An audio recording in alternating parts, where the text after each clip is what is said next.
Jobless reincarnation season 2 part 2 के episode 1 में आप सभी का स्वागत है। एपिसोड 1 की शुरुआत होती है जब रूडी अपने क्लास में जाता है, लेकिन जैसे ही वो क्लास में एंटर करता है उसे जूली और जेनोवा मिलते हैं, तो वो उन्हें बहुत ही अच्छे से गुड मॉर्निंग करता है। लेकिन उसकी ये अच्छाई हजम कर पानी इन दोनों के लिए थोड़ी सी मुश्किल थी। फिर दूसरी ओर रीनिया और पुरसेनिया भी रूडी को गुड मॉर्निंग करते हैं, लेकिन रूडी उन दोनों को देख के कुछ अजीब सी हंसी दे रहा होता है। तो इन दोनों को लगता है कि रूडी का आज खून कुछ ज़्यादा ही गर्म हो रहा है। वहाँ पे क्लिफ रूडी को बोलता है कि आज उसके चेहरे पे कुछ ज़्यादा ही कॉन्फिडेंस दिख रहा है। तो रूडी सभी को बताता है कि बहुत टाइम के बाद उसकी जो कोई बीमारी थी वो दूर हो चुकी है, तो इसीलिए आज वो बहुत खुश है। रेनिया और पर्शिनिया को लगा कि इसी की वजह से रूडी इन दोनों को कभी हाथ नहीं लगाता था, और ये सुन के जूली, जेनोवा और क्लिफ तीनों दिन उसके लिए खुश होता है। इस बीमारी को दूर भगाने के लिए रूडी को सिल्फी से सबसे ज़्यादा मदद मिली थी, और इसके लिए सिल्फी ने अपनी सबसे प्रेशियस, सबसे अनमोल चीज़ गवा दी।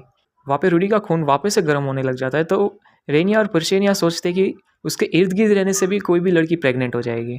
रूडी दिल पे नहीं लेता क्योंकि ये वो दोनों सिर्फ मजाक कर रहे थे। फिर वो नाना होशी के पास जाता है। वो नाना होशी से पूछता है कि वो अगर किसी को डेट करे तो वो उसके क्या एक्सपेक्ट करेगी। नाना होशी समझ जाती है कि ये थोड़ी सी लव एडवाइस मांग रहा है, मगर नाना होशी को सिर्फ अपने घर वापस जाने में इंटरेस्ट था, लव में नहीं। वहाँ पे रूडी को लगा कि नाना होशी के पास इन सब चीज़ों में एक्सपीरियंस नहीं है, तो नाना होशी रूडी को बोलती है कि उसे भी किसी से प्यार था पहले, लेकिन उन दोनों के बीच कुछ झगड़ा हुआ था, तो उसके बाद वो उससे कभी मिली नहीं। तो नाना होशी के साथ अपना काम खत्म करके रूडी बाहर निकलता है और उसे पॉल का लेटर मिलता है। वो उसके साथ कांटेक्ट में रह रहा था, लेकिन अब जब उसकी बीमारी दूर हो चुकी है तो वो वापस से अपने मिशन पे निकलना चाहता है ताकि अपने पूरे परिवार को वापस से एक साथ कर पाए। लेकिन इस मिशन से पहले वो सेल्फी से शादी करना चाहता है। तो इससे रूडी को ख्याल आता है कि एक हेल्दी मैरिज के लिए क्या किया जाए, तो वो जेनोवा और क्लिफ से पूछता है।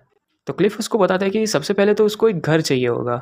कॉमन सेंस वाली बात है, क्योंकि भाई अब मैरिज करोगे तो फिर रहोगे कहाँ पे। लेकिन क्लिफ उसको बताता है कि उसे घर की ज़रूरत ना पड़े अगर जो वो कोई किसी अमीर लड़की से शादी करे, लेकिन आदमी होने के नाते उसको लगता है कि घर तो एक आदमी को ही प्रोवाइड करना चाहिए। रूडी समझ गया कि उसको सबसे पहले घर लेना चाहिए। तो क्लिफ उसको पूछता है कि वो शादी वादी करने वाला है। रूडी बता देता है कि हाँ, वो शादी कर रहा है, और वो उस लड़की से शादी कर रहा है जिसने उसकी बीमारी ठीक की थी। तो रूडी रियल एस्टेट एजेंसी में जाता है कोई अच्छा उसके बजट में फिट होने वाला कोई घर खरीदने के लिए।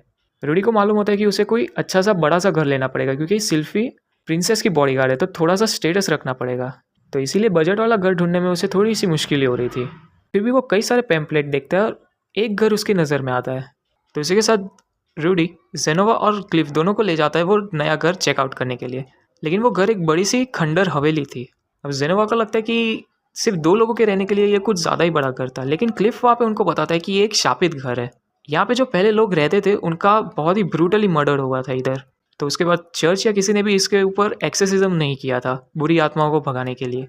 वहाँ जेनोवा दया के जैसे दरवाज़ा फाड़ के अंदर आता है और फिर रूडी से पूछता है कि अब साफ़ सफाई कहाँ से चालू की जाए। रूडी बोलता है कि पहले फ्लोर के राइट साइड से वो लोग चालू करें, लेकिन क्लिफ को देख के ऐसा लगता है कि वो थोड़ा सा घबराया हुआ था, मगर फिर भी वो रूडी से पूछता है कि आगे उसको क्या करना चाहिए। रूडी उसको बोलता है कि अगर कोई भी उसे एनिमी दिखे तो उसके ऊपर सिर्फ बेसिक लेवल स्पेल इस्तेमाल करे। फिर हाथ में दिया लेके तीनों तीन अपनी ताक झाक में निकल जाते हैं, लेकिन बहुत ढूंढने के बावजूद उन्हें एक भी आत्मा नहीं मिलती। वो लोग तहखाने में जाते हैं, लेकिन तहखाने में भी कुछ इतना स्पेशल नहीं था। फिर पूरी हवेली ढूंढने के बाद भी कुछ नहीं मिला, तो रूडी ने डिसाइड किया कि आज की रात वो लोग यहीं पे बिताएंगे। यहाँ पे आने वाले कई लोगों ने बोला कि यहाँ पे कुछ अजीबोगरीब आवाज़ आती है, तो इन्हें लगता है कि कोई मॉन्स्टर होगा इस घर में, लेकिन इतना ज़्यादा पावरफुल नहीं होना चाहिए क्योंकि ये घर सिटी के बहुत नज़दीक है। तो रूडी ये सोच के खुश था कि ये काम ख़त्म करने के बाद वो शादी कर लेगा। तो क्लिफ रूडी को बोलता है कि उसे और लिस को इन्वाइट करना ना भूले। रूडी इन दोनों को तो कभी नहीं भूल सकता। और उसके बाद रात हो जाती है। रात होने के बाद तहखाने में से एक सीक्रेट दरवाज़ा निकलता है और वहाँ से कोई आता है, और उस टाइम क्लिफ नज़र रख रहा होता है जब रूडी और जेनोवा सो जाते हैं। अब तहखाने में से जो भी चीज़ निकली वो धीरे धीरे ऊपर आ रही थी। तो क्लिफ रूडी को जगाता है कि जो भी वो चीज़ थी वो निकल आ चुकी है। तो अब थोड़ा सा एक्शन का टाइम था और रूडी उस दरवाजे के पास जाके सुनता है कि क्या है। आवाज़ ना आने के बाद रूडी बाहर निकलता है और वो जो चीज़ थी वो वापस से छुप जाती है। तो अब आवाज़ तो आ गई थी, तो अब ये तीनों निकलते हैं ढूंढने के लिए कि वो आवाज़ कहाँ से आई थी। ढूंढते ढूंढते वो लोग वापस से तहखाने में जाते हैं और जेनोवा उस सीक्रेट रूम के सामने ही खड़ा होता है, लेकिन नोटिस नहीं कर पाता उस अंधेरे में। उनकी तलाश वो जारी रखते हैं, लेकिन उनके हाथ कुछ नहीं लगता। तो इसी के साथ रूडी को लगता है कि ये लोग जब सो जाएंगे वो चीज़ तभी हमला करेगी। तो वो लोग वापस से रूम में जा रहे होते हैं, तभी रूडी की नज़र सीलिंग पे पड़ती है। अब भैया सीलिंग पे तो हाथ उसको दिख गए। वो चीज़ थोड़ा सा पीछे जाती है और अचानक ही सामने आ जाती है। अब ऐसी चीज़ देख के कौन ना घबरा जाए। रूडी भी घबरा गया और गिर गया, लेकिन उसने अपना रॉक स्पेल इस्तेमाल किया हमले के लिए, लेकिन वो कुछ फ़ायदेमंद नहीं हुआ। तो फिर ज़ेनोबा बीच में आ जाता है और वो चीज़ उसके ऊपर हमला कर देती है। ये भैया तो सुपरमैन था, वो न जाने कितनी बार उस पे हमला किया, लेकिन ज़ेनोबा को कुछ खरोच-वरोच तक नहीं आती। तो क्लिफ पीछे से आता है डिवाइन मैजिक इस्तेमाल करने के लिए, ताकि वो एक्सरसाइज कर सके जो भी चीज़ थी। लेकिन थोड़ी सी रोशनी मिलने के साथ ज़ेनोबा नोटिस करता है कि ये चीज़ एक डॉल है। तो जब रूडी वापस से हमला करने वाला होता है, वो ज़ेनोबा रूडी को ना बोल देता है। फिर वो जो डॉल थी वो हिलना बंद कर देती है। तो ज़ेनोबा उस डॉल को रूम में लाता है और देखता है कि एक ऑटोमेटिक डॉल थी। अब ज़ेनोबा को डॉल और इन सब चीज़ों में बहुत ही इंटरेस्ट था। तो ज़ेनोबा ये चीज़ रूडी को बताता है और इससे रूडी का भी इंटरेस्ट जाग उठता है इसमें। रूडी समझ जाता है कि अगर वो एक बार ढूंढ निकाले कि ये डॉल चलती कैसे है, तो वो भी इस डॉल को बना पाएगा। ज़ेनोबा और रूडी इन सब चीज़ों में नर्ड्स होते हैं, लेकिन क्लिफ इन दोनों को बोलता है कि अभी इन सब चीज़ों का टाइम नहीं है उनके पास। तो ज़ेनोबा की खिसक जाती है और वो उसको पकड़ लेता है, लेकिन क्लिफ अपना दम तोड़ दे उससे पहले रूडी ज़ेनोबा को बोलता है कि उसे और छोड़ दे। ज़ेनोबा रूडी की बात मान के क्लिफ को छोड़ देता है और रूडी उसको बोलता है कि सिर्फ यही एक डॉल पूरे मेंशन में नहीं होनी चाहिए, उसके साथ कोई और भी हो सकती है, पॉसिबिलिटी है, तो उन्हें पूरे मेंशन वापस से एक बार छान मारनी चाहिए। लेकिन जब वो वापस से पूरा मेंशन छान मारते हैं, तभी वो लोग बेसमेंट में वो सीक्रेट रूम ढूंढ निकालते हैं। तो ज़ेनोबा उस रूम में सबसे पहले एंट्री मारता है, क्योंकि वो पूरा सुपरमैन के जैसा था। और वहाँ पे उनको वो पूरा लैब मिलता है जहाँ पे वो डॉल बनाई गई थी। तो वहाँ पे रूडी के हाथों एक डायरी लगती है जिसमें उस डॉल के बारे में सब कुछ लिखा गया था। उससे रूडी को पता चलता है कि वो जो डॉल थी वो एक गार्ड थी, और जो पहले यहाँ पे जो लोग मारे गए थे वो उस डॉल के हाथों मारे गए थे, क्योंकि डॉल को लगा कि वो घुसपैठिए थे। और जो वो डॉल थी वो एक लौती डॉल थी पूरे मेंशन में। तो इसी के साथ उन लोगों का मिशन यहाँ पे पूरा होता है। तो जब वो लोग वापस से स्कूल जा रहे होते हैं, क्लिफ रूडी से पूछता है कि वो उस रिसर्च लैब का क्या करेगा। तो रूडी सोच रहा था कि वो खुद की अपनी एक ओपन रिसर्च लैब चालू करेगा। वहाँ पे ज़ेनोबा आगे आता है और रूडी से बोलता है कि जो रिसर्च है वो उस पर छोड़ दे। ज़ेनोबा के पास इतना अच्छा माना नहीं होता, और साथ ही में अभी वो लोग रेड ड्रैगन डॉल भी बनाने वाले हैं जूली के लिए। तो ज़ेनोबा को लग रहा था कि वो सिर्फ एक बोझ है, पैसों से रूडी की मदद कर सकता है, तो उसे ये चेंज करना था। रूडी ये समझ आता है और ये रिसर्च ज़ेनोबा के हाथ में दे देता है। लेकिन रूडी बोलता है कि ये जो रिसर्च होगी वो टॉप सीक्रेट होगी, तो किसी को ना बताए। तो दूसरे दिन रूडी सिल्फी को ले जाता है उसे वो घर सरप्राइज में देने के लिए। रूडी ने पूरा मेंशन साफ कर दिया था, और जो रूफ था उसने वो ग्रीन कलर किया था, क्योंकि सिल्फी के पहले बाल ग्रीन कलर के थे। अंदर जाने के बाद रूडी पूरा घर का एक अच्छा सा टूर देता है उसे। फिर रूडी सिल्फी को सेकंड फ्लोर पे ले जाता है जहाँ पे उसने बेडरूम तैयार किया होता है। फिर रूडी और सिल्फी वहाँ पे दोनों बैठते हैं, और रूडी सिल्फी को बोलता है कि उसे अभी परफेक्टली पता नहीं है कि वो मैरिज के लिए क्या करे, और इसी के लिए वो उसके साथ ये डिस्कस करना चाहता है। फिर रूडी सिल्फी से पूछता है कि उसके बॉडीगार्ड वाले काम का क्या होगा। प्रिंसेस एरियल 2 साल के लिए तो ये नेशन छोड़ के नहीं जाने वाली, और अभी उनका कोई प्लान भी नहीं है कि वो वापस से किंगडम ऑफ अर्सुरा में वापस से जाए। तो सिल्फी को वहाँ पे बुरा लगता है कि रूडी ने इतना अच्छा घर उनके मैरिज के लिए खरीदा, मगर वो दोनों इतना टाइम एक दूसरे के साथ स्पेंड नहीं कर पाएंगे। तो वहाँ पे रूडी को याद आता है कि कैसे सिल्फी ने उसकी मदद की थी उस बीमारी को ठीक करने के लिए। तो इसी के लिए रूडी अपने दिल से सिल्फी को बोलते हैं कि उसे उसके साथ शादी करनी है। ये सुन के सिल्फी खुश हो जाती है, पर सिल्फी रूडी को बोलती है कि आगे फ्यूचर में उसे छोड़ के ना जाए कभी भी। तो रूडी उसे प्रॉमिस करता है कि वो उसे छोड़ के कभी भी नहीं जाएगा। तो इसी के लिए रूडी और सिल्फी डिसाइड कर रहे होते हैं कि किन लोगों को इनवाइट करना चाहिए उसके क्लोज फ्रेंड्स के लिस्ट में। रूडी को लगता है कि शायद इनकी कोई डिनर पार्टी अटेंड करेगा, लेकिन सिल्फी कहती है कि प्रिंसेस एरियल और ज़ेनोबा तो ज़रूर आएंगे, और साथ ही साथ लेना और पोशेना भी आएंगे, क्योंकि वो अपने बॉस का इन्विटेशन तो रिजेक्ट नहीं करेंगे। सिल्फी वहाँ पे सोच रही थी कि एलिना लेस ज़रूर अटेंड करे, क्योंकि उसे एक सवाल पूछना था उससे। रूडियस क्यूरियस होता है इस सवाल के बारे में, क्योंकि एलिना लेस और सिल्फी में इतना ज़्यादा कॉन्टैक्ट नहीं होता। फिर रूडी और सिल्फी मार्केट जाते हैं शॉपिंग करने के लिए अपनी डिनर पार्टी के लिए, लेकिन वहाँ पे सिल्फी कहती है कि उसको सबसे पहले रूडी के लिए नए कपड़े खरीदने हैं। तो रूडी सिल्फी की बात मान के उसके साथ कपड़ों की दुकान पे जाता है अपने लिए नए कपड़े खरीदने के लिए। फिर कपड़ों की दुकान पे जाके सिल्फी रोब्स मांगती है जो मेज लोग पहनते हैं। तो रूडी अपना एलिमेंट्स बोलता है कि उसका एलिमेंट वाटर और अर्थ है, तो ओनर अपना फ्यू पर्सनल सजेशन देता है मैजिक रोब्स के बारे में। लेकिन सिल्फी को दूसरा क्लोक अच्छा लगता है रूडी के लिए, और ये रोब रूडी पे जज भी रहा था, लेकिन उसकी प्राइस टैग जब रूडी देखता है तभी वो कंफ्यूज हो जाता है। लेकिन उसको इतना पता होता है कि डिमन कॉन्टिनेंट की कोई भी चीज़ सस्ती नहीं आएगी। वहाँ पे ओनर रूडी का नाम पूछता है, जब रूडी अपना पूरा नाम बताता है रूडी ग्रेरेट, तभी ओनर रूडी को एक स्पेशल डिस्काउंट देता है, क्योंकि लुक उसका सबसे अच्छा कस्टमर होता है यहाँ पे। लुक और रूडी कजिन्स होते हैं। फिर कपड़े खरीदने के बाद रूडी और सिल्फी मार्केट में और घूमते हैं थोड़ी सी और शॉपिंग करने के लिए। रूडी और सिल्फी ने जितनी भी पार्टी के लिए जितनी ज़रूरी चीज़ें थी वो सब खरीद ली। फिर जब वो घर जाते हैं तभी वो बाद में जाके रिलैक्स करते हैं। लेकिन इस पार्टी के लिए खर्चा बहुत हो चुका था, तो रूडी सोचता है कि उसे वापस से एडवेंचरिंग जॉब लेना पड़ेगा कमाने के लिए। तो सिल्फी रूडी से कहती है कि टेंशन ना ले, उसके पास सेविंग्स अभी भी है, और डिनर की भी टेंशन ना ले क्योंकि वो खाना पका लेगी, क्योंकि रूडी के मॉम ने और लिलिया ने उसको कुकिंग सिखाई थी। रूडी को लगता है कि सिल्फी टोटली परफेक्ट ब्राइड है जो वो डिजर्व नहीं करता, मगर सिल्फी रूडी से कहती है कि वही उसका आइडियल टाइप हस्बैंड है। फिर सिल्फी उसको आई लव यू बोलती है, जिससे रूडी अपने आप को कंट्रोल नहीं कर पाता। वो तुरंत उसको बेडरूम में ले जाता है उसके साथ सोने के लिए। फिर कई दिन ऐसे ही बीत जाते हैं और डिनर पार्टी का टाइम आ जाता है। और रूडी ने मोस्टली जिन जिन को इन्वाइट किया था डिनर पार्टी के लिए सभी वहाँ पे आए थे, लेकिन हैरान करने वाली बात रूडी को ये लगी कि नाना होशी भी वहाँ पे अटेंड करने के लिए आई थी। तो उसे खुश करने के लिए रूडी बोलता है कि उसने उसकी फेवरेट पोटैटो चिप्स बनाया है। फिर वहाँ पे सिल्फी आती है बताने के लिए कि सभी तैयारियाँ हो चुकी है। अब जितने भी लोग वहाँ पे आए थे सबको रूडी ने बता दिया था कि फिट्स सिल्फी है, मगर किंग बाडी वहाँ पे नहीं आया था। तो एलिना लेज रूडी को बोलती है कि जो हज़ारों साल से जिंदा हो वो टाइम की चिंता नहीं करते, और किंग बाडी की वजह से खाना भी ठंडा हो रहा था तो वो लोग उसकी राह नहीं देखते और पार्टी चालू करते। मगर पार्टी चालू करने से पहले रूडी अपनी स्पीच देने वाला होता है। वो जैसे ही स्पीच चालू करता है बाडी वहाँ पे एंट्री मारता है। बाडी के डिक्शनरी में लिखा होता है कि कहीं पे भी लेट पहुंचो ताकि आप अपनी बेस्ट एंट्री मार सको। खैर अब जब बाडी भी आ चुका है तो रूडी अपनी स्पीच चालू करता है। वो सभी का शुक्रिया अदा करता है इस पार्टी को अटेंड करने के लिए, और फिर अनाउंस करता है कि वो और सिल्फी शादी करने वाले हैं। तो वहाँ पे रूडी की स्पीच फॉर्मल और सीरियस होती जा रही थी क्योंकि वो नर्वस हो रहा था। तो बाडी ये समझ जाता है और आगे आके रूडी को बोलता है कि वो और बाकी सबको मालूम है कि वो ये बोलने जा रहा है कि वो कितना सिल्फी से प्यार करता है। बाडी की मदद से रूडी रिलैक्स हो जाता है। अब ये स्पीच के बाद पार्टी वहाँ पे चालू हो जाती है। सभी पार्टी को अच्छे से एंजॉय कर रहे होते हैं। समय यूं ही गुजर जाता है और पार्टी खत्म होने वाली होती है। तो वहाँ पे प्रिंसेस एरियल आती है सिल्फी को पूछने के लिए कि उसे कैसा लग रहा है इस रिलेशनशिप में। तो सिल्फी कहती है कि उसने जितना सोचा था ये उससे भी अच्छा है। तो एरियल अपने ओर से 1 साल की छुट्टी देती है सिल्फी को अपने मैरिज के लिए, लेकिन सिल्फी मना कर देती है क्योंकि उसे ये छुट्टी तब चाहिए थी जब उसके बच्चे हो। फिर वहाँ पे प्रिंसेस एरियल और लुक लौट जाते हैं और उसके बाद जेनोवा और जूली आते हैं कांग्रेट्स करने को। फिर वहाँ पे जेनोवा सिल्फी से माफ़ी मांगता है क्योंकि उसे अब तक लगता था कि सिल्फी एक लड़का है। तो सिल्फी कहती है कि कोई बात नहीं, क्योंकि रूडी को भी पहले यही लगता था। फिर इन दोनों के बाद नाना होशी आती है। सिल्फी नाना होशी से पूछती है कि उसने पहले बोला था कि रूडी और वो एक ही जगह से आए, उसका मतलब क्या था।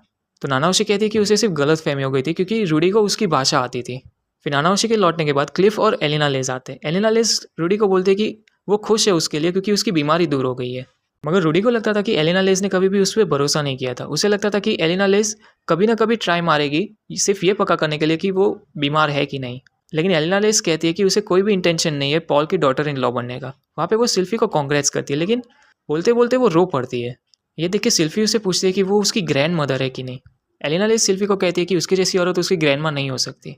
तो सिल्फी एलिना लेज को कहती है कि उसके डैड इसीलिए निकाल दिए गए होते हैं ग्रेट फॉरेस्ट से क्योंकि वो एलिना लेज का बेटा होता है, और जिस हिसाब से उसके डैड ने उसकी ग्रैंडमा के बारे में बताया था एलिना लेज उसमें परफेक्टली फिट हो रही थी। फिर रूडी को याद आता है कि जो सिल्फी ने पेंडेंट उसको बना के दिया था वो सेम टू सेम एलिना लेज जैसा था, और साथ ही साथ उन दोनों की शक्ल भी बहुत मिल रही थी। तो रूडी क्लिफ को कहता है कि फिलहाल के लिए एलिना लेज को ऊपर के रूम में लेके जाए।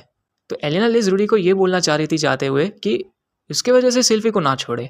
तो रूडी एलिना लेज से प्रॉमिस करता है कि वो उसकी वजह से कभी भी सिल्फी को नहीं छोड़ेगा। तो उसके बाद क्लिफ एलिना लेज को ऊपर के रूम में लेके जाता है, और इसके बाद बाकी सब अपना अलविदा कह देते हैं और अपने घर लौट जाते हैं। लेकिन किसी बात से प्रिंसेस एरियल पीछे रह जाती है, मगर एरियल से बात करने से पहले सिल्फी और रूडी ऊपर के रूम में जाते हैं एलिना लेज को चेक करने के लिए। एलिना लेज बात करने के लिए तैयार होती है तो सिल्फी वहाँ पे उसके साथ बात करने के लिए चली जाती है। तो रूडी और क्लिफ नीचे आते हैं और देखते हैं कि एरियल भी तैयार हो चुकी थी वापस लौटने के लिए। तो मौका पाते हुए एरियल रूडी को बाहर बुलाती है बात करने के लिए। एरियल रूडी से कहते हैं कि एक बार ल्यूक से फाइट करे, कोई सीरियस फाइट नहीं, बस ऐसे ही मजे के लिए। तो रूडी कन्फ्यूज था कि एरियल ल्यूक के साथ उसका फाइट क्यों करवाना चाहती है। उसे लगा कि उसने कुछ किया था जिससे एरियल नाराज है, लेकिन एरियल बोलती है कि ऐसा कोई बात नहीं है, अगर उसे नहीं लड़ना तो वो ना लड़े। लेकिन एरियल और लुक दोनों ही सीरियस लग रहे थे इस फाइट को लेके, तो रूडियस मान जाता है लुक से फाइट करने के लिए। रूडियस एक मेज होता है, लेकिन तभी भी वो लुक को आराम से हरा देता है तलवारबाजी में।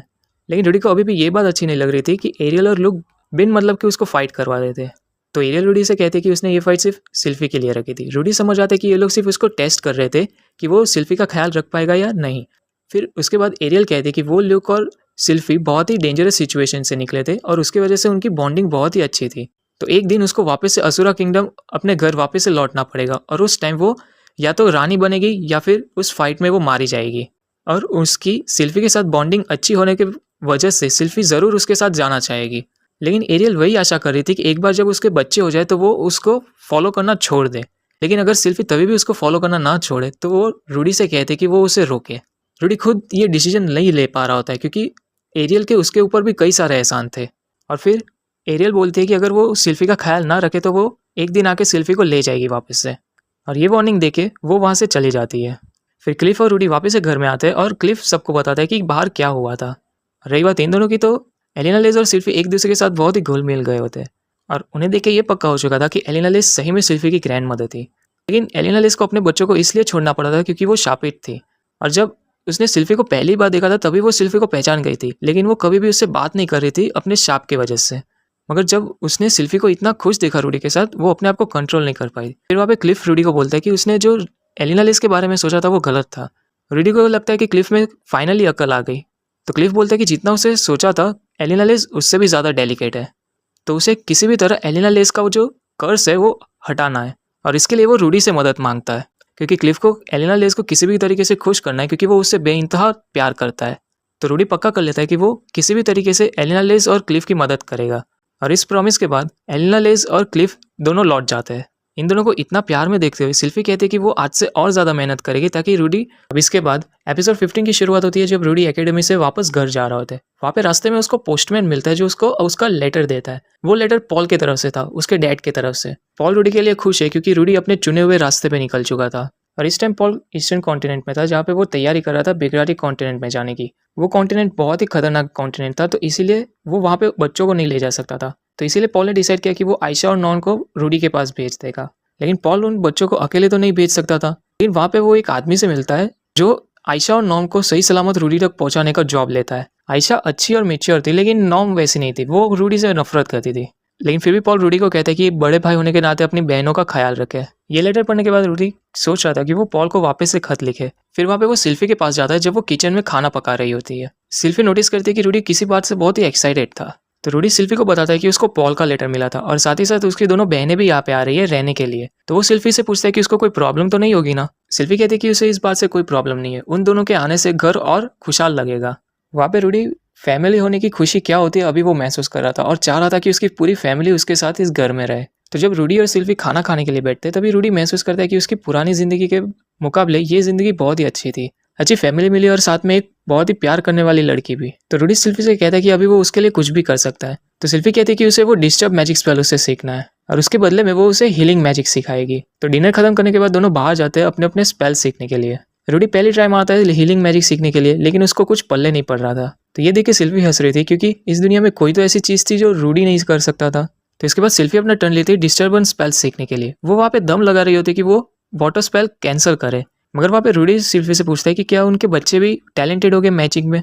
इससे सिल्फी का कॉन्सेंट्रेशन टूट जाता है, लेकिन वो कहते हैं कि जब तक बच्चे नहीं होंगे तब तक पता नहीं चलेगा। सिल्फी कहती है कि उनकी जो एल्फ ब्लड लाइन है वो बहुत ही स्ट्रांग है, जिसकी वजह से शायद उनको बच्चे ना भी हो, और अगर इन केस ऐसा हो तो वो रूडी को कहते हैं कि वो अगर चाहे तो वो मिस्ट्रेस ले सकता है। रूडी कहता है कि उसको ऐसा नहीं है कि बच्चे चाहिए ही चाहिए, उसे सिर्फ एक प्यार की निशानी चाहिए उन दोनों की। तो दूसरे दिन रूडी नानाओशी के साथ होता है और उसने नानाओशी की मदद की होती है उस मैजिक सर्कल को कंप्लीट करने में। उसके लिए उसको 1 महीना लगा, लेकिन ये मैजिक सर्कल को कंप्लीट करने में नानाओशी को 2 साल लगे। तो रूडी नानाओशी से पूछता है कि ये मैजिक सर्कल किस काम के लिए है। तो नानाओशी उसको बोलती है कि ये मैजिक सर्कल दूसरी दुनिया की चीज़ यहाँ पे लाने के लिए है। तो रूडी उम्मीद कर रहा था कि इससे वो बड़ा टेलीपोर्टेशन वाला इंसिडेंट वापस से ना दोहराए। तो नानाओशी कहती है कि ये सेफ है शायद तक। तो रूडी उससे पूछता है कि कौन सी थियरी पे है ये मैजिक सर्कल। तो नानाओशी कहती है कि जितनी बड़ी चीज़ वो दूसरी दुनिया से यहाँ पे लाएंगे उतना ज़्यादा माना चाहिए होगा। लेकिन नानाओशी का एक्सप्लेनेशन कुछ ज़्यादा ही कॉम्प्लेक्स होता जा रहा था जो रूडी को समझ में नहीं आ रहा था। तो नानाओशी उसे सिंपल वे में समझाती है कि इस दुनिया में जो भी अजीबोगरीब चीज़ होती है उसके पीछे माना होता है। फिर वहाँ पे रूडी अपना माना उस मैजिक सर्कल में डालता है, लेकिन रूडी को वहाँ पे महसूस हो जाता है कि कोई तो बात है जिसकी वजह से उसका माना फुल्ली सर्कुलेट नहीं हो रहा उस मैजिक सर्कल में, और इस वजह से वो मैजिक सर्कल उस पार्ट पे से शॉर्ट सर्किट हो जाता है। अब इस फेलियर से नानाओशी बहुत ही डिसअपॉइंटेड थी, तो वो रूडी से कहते कि अगर जो वो घर जाना चाहे तो वो जा सकता है। तो रूडी नानाओशी को अभी के लिए अकेला छोड़ देता है और घर जा रहा होता है, मगर वो नानाओशी की आवाज़ सुनता है तो वो उसके रूम में वापस से जाता है और देखता है कि नानाओशी सब कुछ तोड़ फोड़ रही थी गुस्से में। उसकी मेंटल स्टेट थी वो बहुत ही वीक हो चुकी थी क्योंकि इतने साल के ट्राई के बावजूद नानाओशी अपने घर जाने का रास्ता नहीं ढूंढ पा रही थी। तो रूडी नानाओशी से कहते हैं कि आज के लिए अपना काम यहीं पे छोड़ दे और थोड़ा रेस्ट करे। तो इसी के लिए रूडी ने सोचा कि वो नानाओशी को अपने घर ले जाए ताकि वो वहाँ पे रेस्ट कर सके। वहाँ पे जेनोबा आता है उसकी मदद करने के लिए। तो जेनोबा सबसे पहले नानाओशी को अपने पास ले लेता है और बाकी सबको कहता है रास्ता छोड़े। फिर वो सबसे पहले तो नानाओशी को डॉक्टर के पास लेके जाते हैं और रूडी जेनोबा को बताता है कि नानाओशी की ये हालत क्यों हुई है। तो रूडी सोच रहा था कि एक बार सिल्फी नानाओशी की जांच कर ले तो वो उसे अपने ही घर रखेगा ताकि वो उसका ख्याल रख पाए, क्योंकि इस मेंटल स्टेज में अगर जब वो उसे अकेला छोड़ देगा तो वो डेंजरस होगा। तो इसीलिए रूडी जेनोबा को कहता है कि वो नानाओशी को उसके घर तक ले जाए। लेकिन रास्ते में वो जूली को अपने गोद में उठाता है और उससे पूछता है कि जेनोबा उसका ख्याल रख रहा है कि नहीं। जूली कहती है कि जेनोबा बहुत ही अच्छे से ख्याल रखता है और साथ में उसको बहुत सारा खाना भी देता है खाने के लिए। तो रूडी सोचा था कि वो नानाओशी का फेवरेट खाना बनाए ताकि वो दूसरों के साथ बैठ के खाए और उससे उसका माइंड जो है वो शांत हो। नानाओशी भी सेम जापान से इस दुनिया में आई होती है, लेकिन रूडी को उसके बारे में कुछ भी नहीं मालूम होता। वो वहाँ पे उसे घर पे ले जाता है और सिल्फी उसकी जांच करती है। सिल्फी रूडी को कहती है कि नानाओशी बहुत ही ज़्यादा थकी हुई है, तो इसीलिए उसने हीलिंग मैजिक तो अपना यूज़ कर दिया उसके ऊपर, लेकिन वहाँ पे उसको वो खंजर मिला था उसके पास से। रूडी का एक्सप्रेशन थोड़ा सा बदल गया उसको देख के, लेकिन वापस से वो तुरंत कंपोज हो जाता है। फिर रूडी नीचे जाता है और जेनोबा नानाओशी के बारे में पूछता है। रूडी कहता है कि अभी कुछ भी कहना उसके लिए मुश्किल होगा, मगर जेनोबा रूडी से पूछता है कि वो सही है कि नहीं, क्योंकि उसका फेस भी अभी बिल्कुल नानाओशी की तरह लग रहा था, लाइफलेस। तो रूडी कहता है कि वो नानाओशी को देखता है तो उसे अपने पास्ट की याद आ जाती है। उस टाइम वो भी कमज़ोर था और अपने आप को एक रूम में उसने बंद कर लिया था। जेनोबा को इस बारे में इतना समझ नहीं आता, लेकिन वो रूडी से कहता है कि अगर उसे कभी भी मदद चाहिए तो वो हमेशा हाजिर रहेगा। फिर दूसरे दिन रूडी नानाओशी के पास जाता है, लेकिन उसकी हालत अभी भी अच्छी नहीं होती। रूडी उसको थोड़ा सा खुश करने की ट्राई करता है, लेकिन कोई ज़्यादा प्रोग्रेस नहीं हो। तो इसकी वजह से उसकी जो उम्मीद थी घर लौटने की वो अब टूट चुकी थी। तो नानाओशी को ऐसा टूटा हुआ देख के रूडी को बहुत ही बुरा लग रहा था। तो वो एलिना लेस, क्लिफ, जेनोबा और जूली को बुलाता है ताकि वो उनकी मदद से मैजिक सर्कल कंप्लीट कर पाए। अब ये मैजिक सर्कल था वो समनिंग मैजिक सर्कल था और किसी को भी इसके बारे में इतना ज़्यादा पता नहीं होता।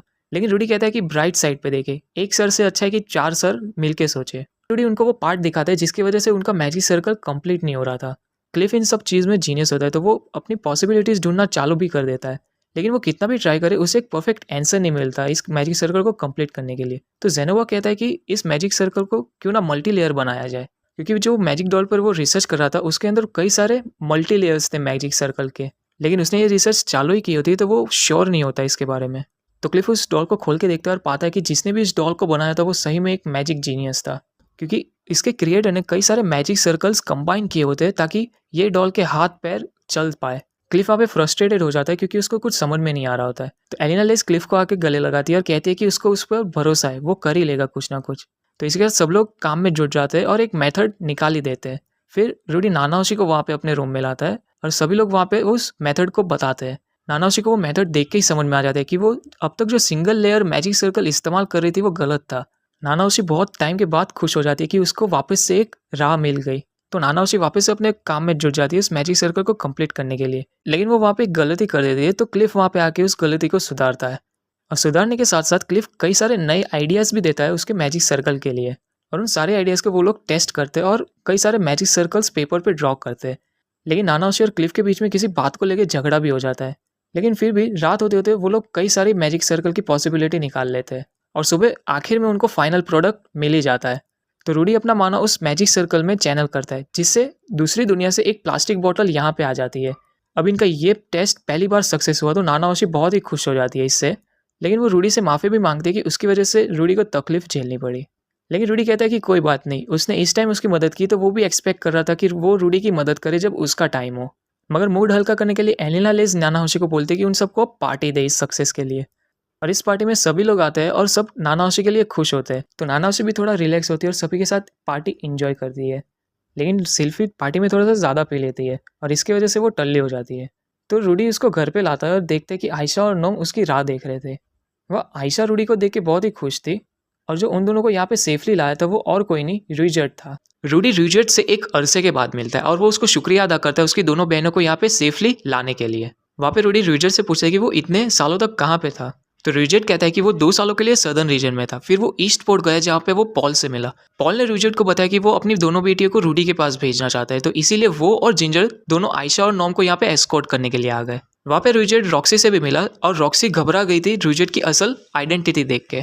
खैर ये सब बात साइड में, रूडी रुइजर्ट से पूछता है कि वो यहाँ पे इतनी जल्दी कैसे आ गए। रुइजर्ट कहता है कि वो आयशा की वजह से, आयशा ने आइडिया दिया था कि वो मर्चेंट्स को ज्वाइन कर लेंगे तो वो यहाँ पे जल्दी पहुंच जाएंगे, और आयशा का आइडिया काम लग गया। फिर वहाँ पे रुइजर्ट रूडी से पूछता है कि एरिस का क्या हुआ। फिर वहाँ पे रुइजर्ट एरिस के बारे में पूछता है, तो रूडी बताता है कि एरिस अपने रास्ते निकल गई है और जाते जाते ये भी कह के गई कि वो और रूडी एक दूसरे के लिए नहीं बने। तो रुइजर्ट रूडी को समझाता है कि एरिस कभी भी शब्दों के साथ अच्छी नहीं थी, तो उसके शब्दों को मिसअंडरस्टैंड ना करे।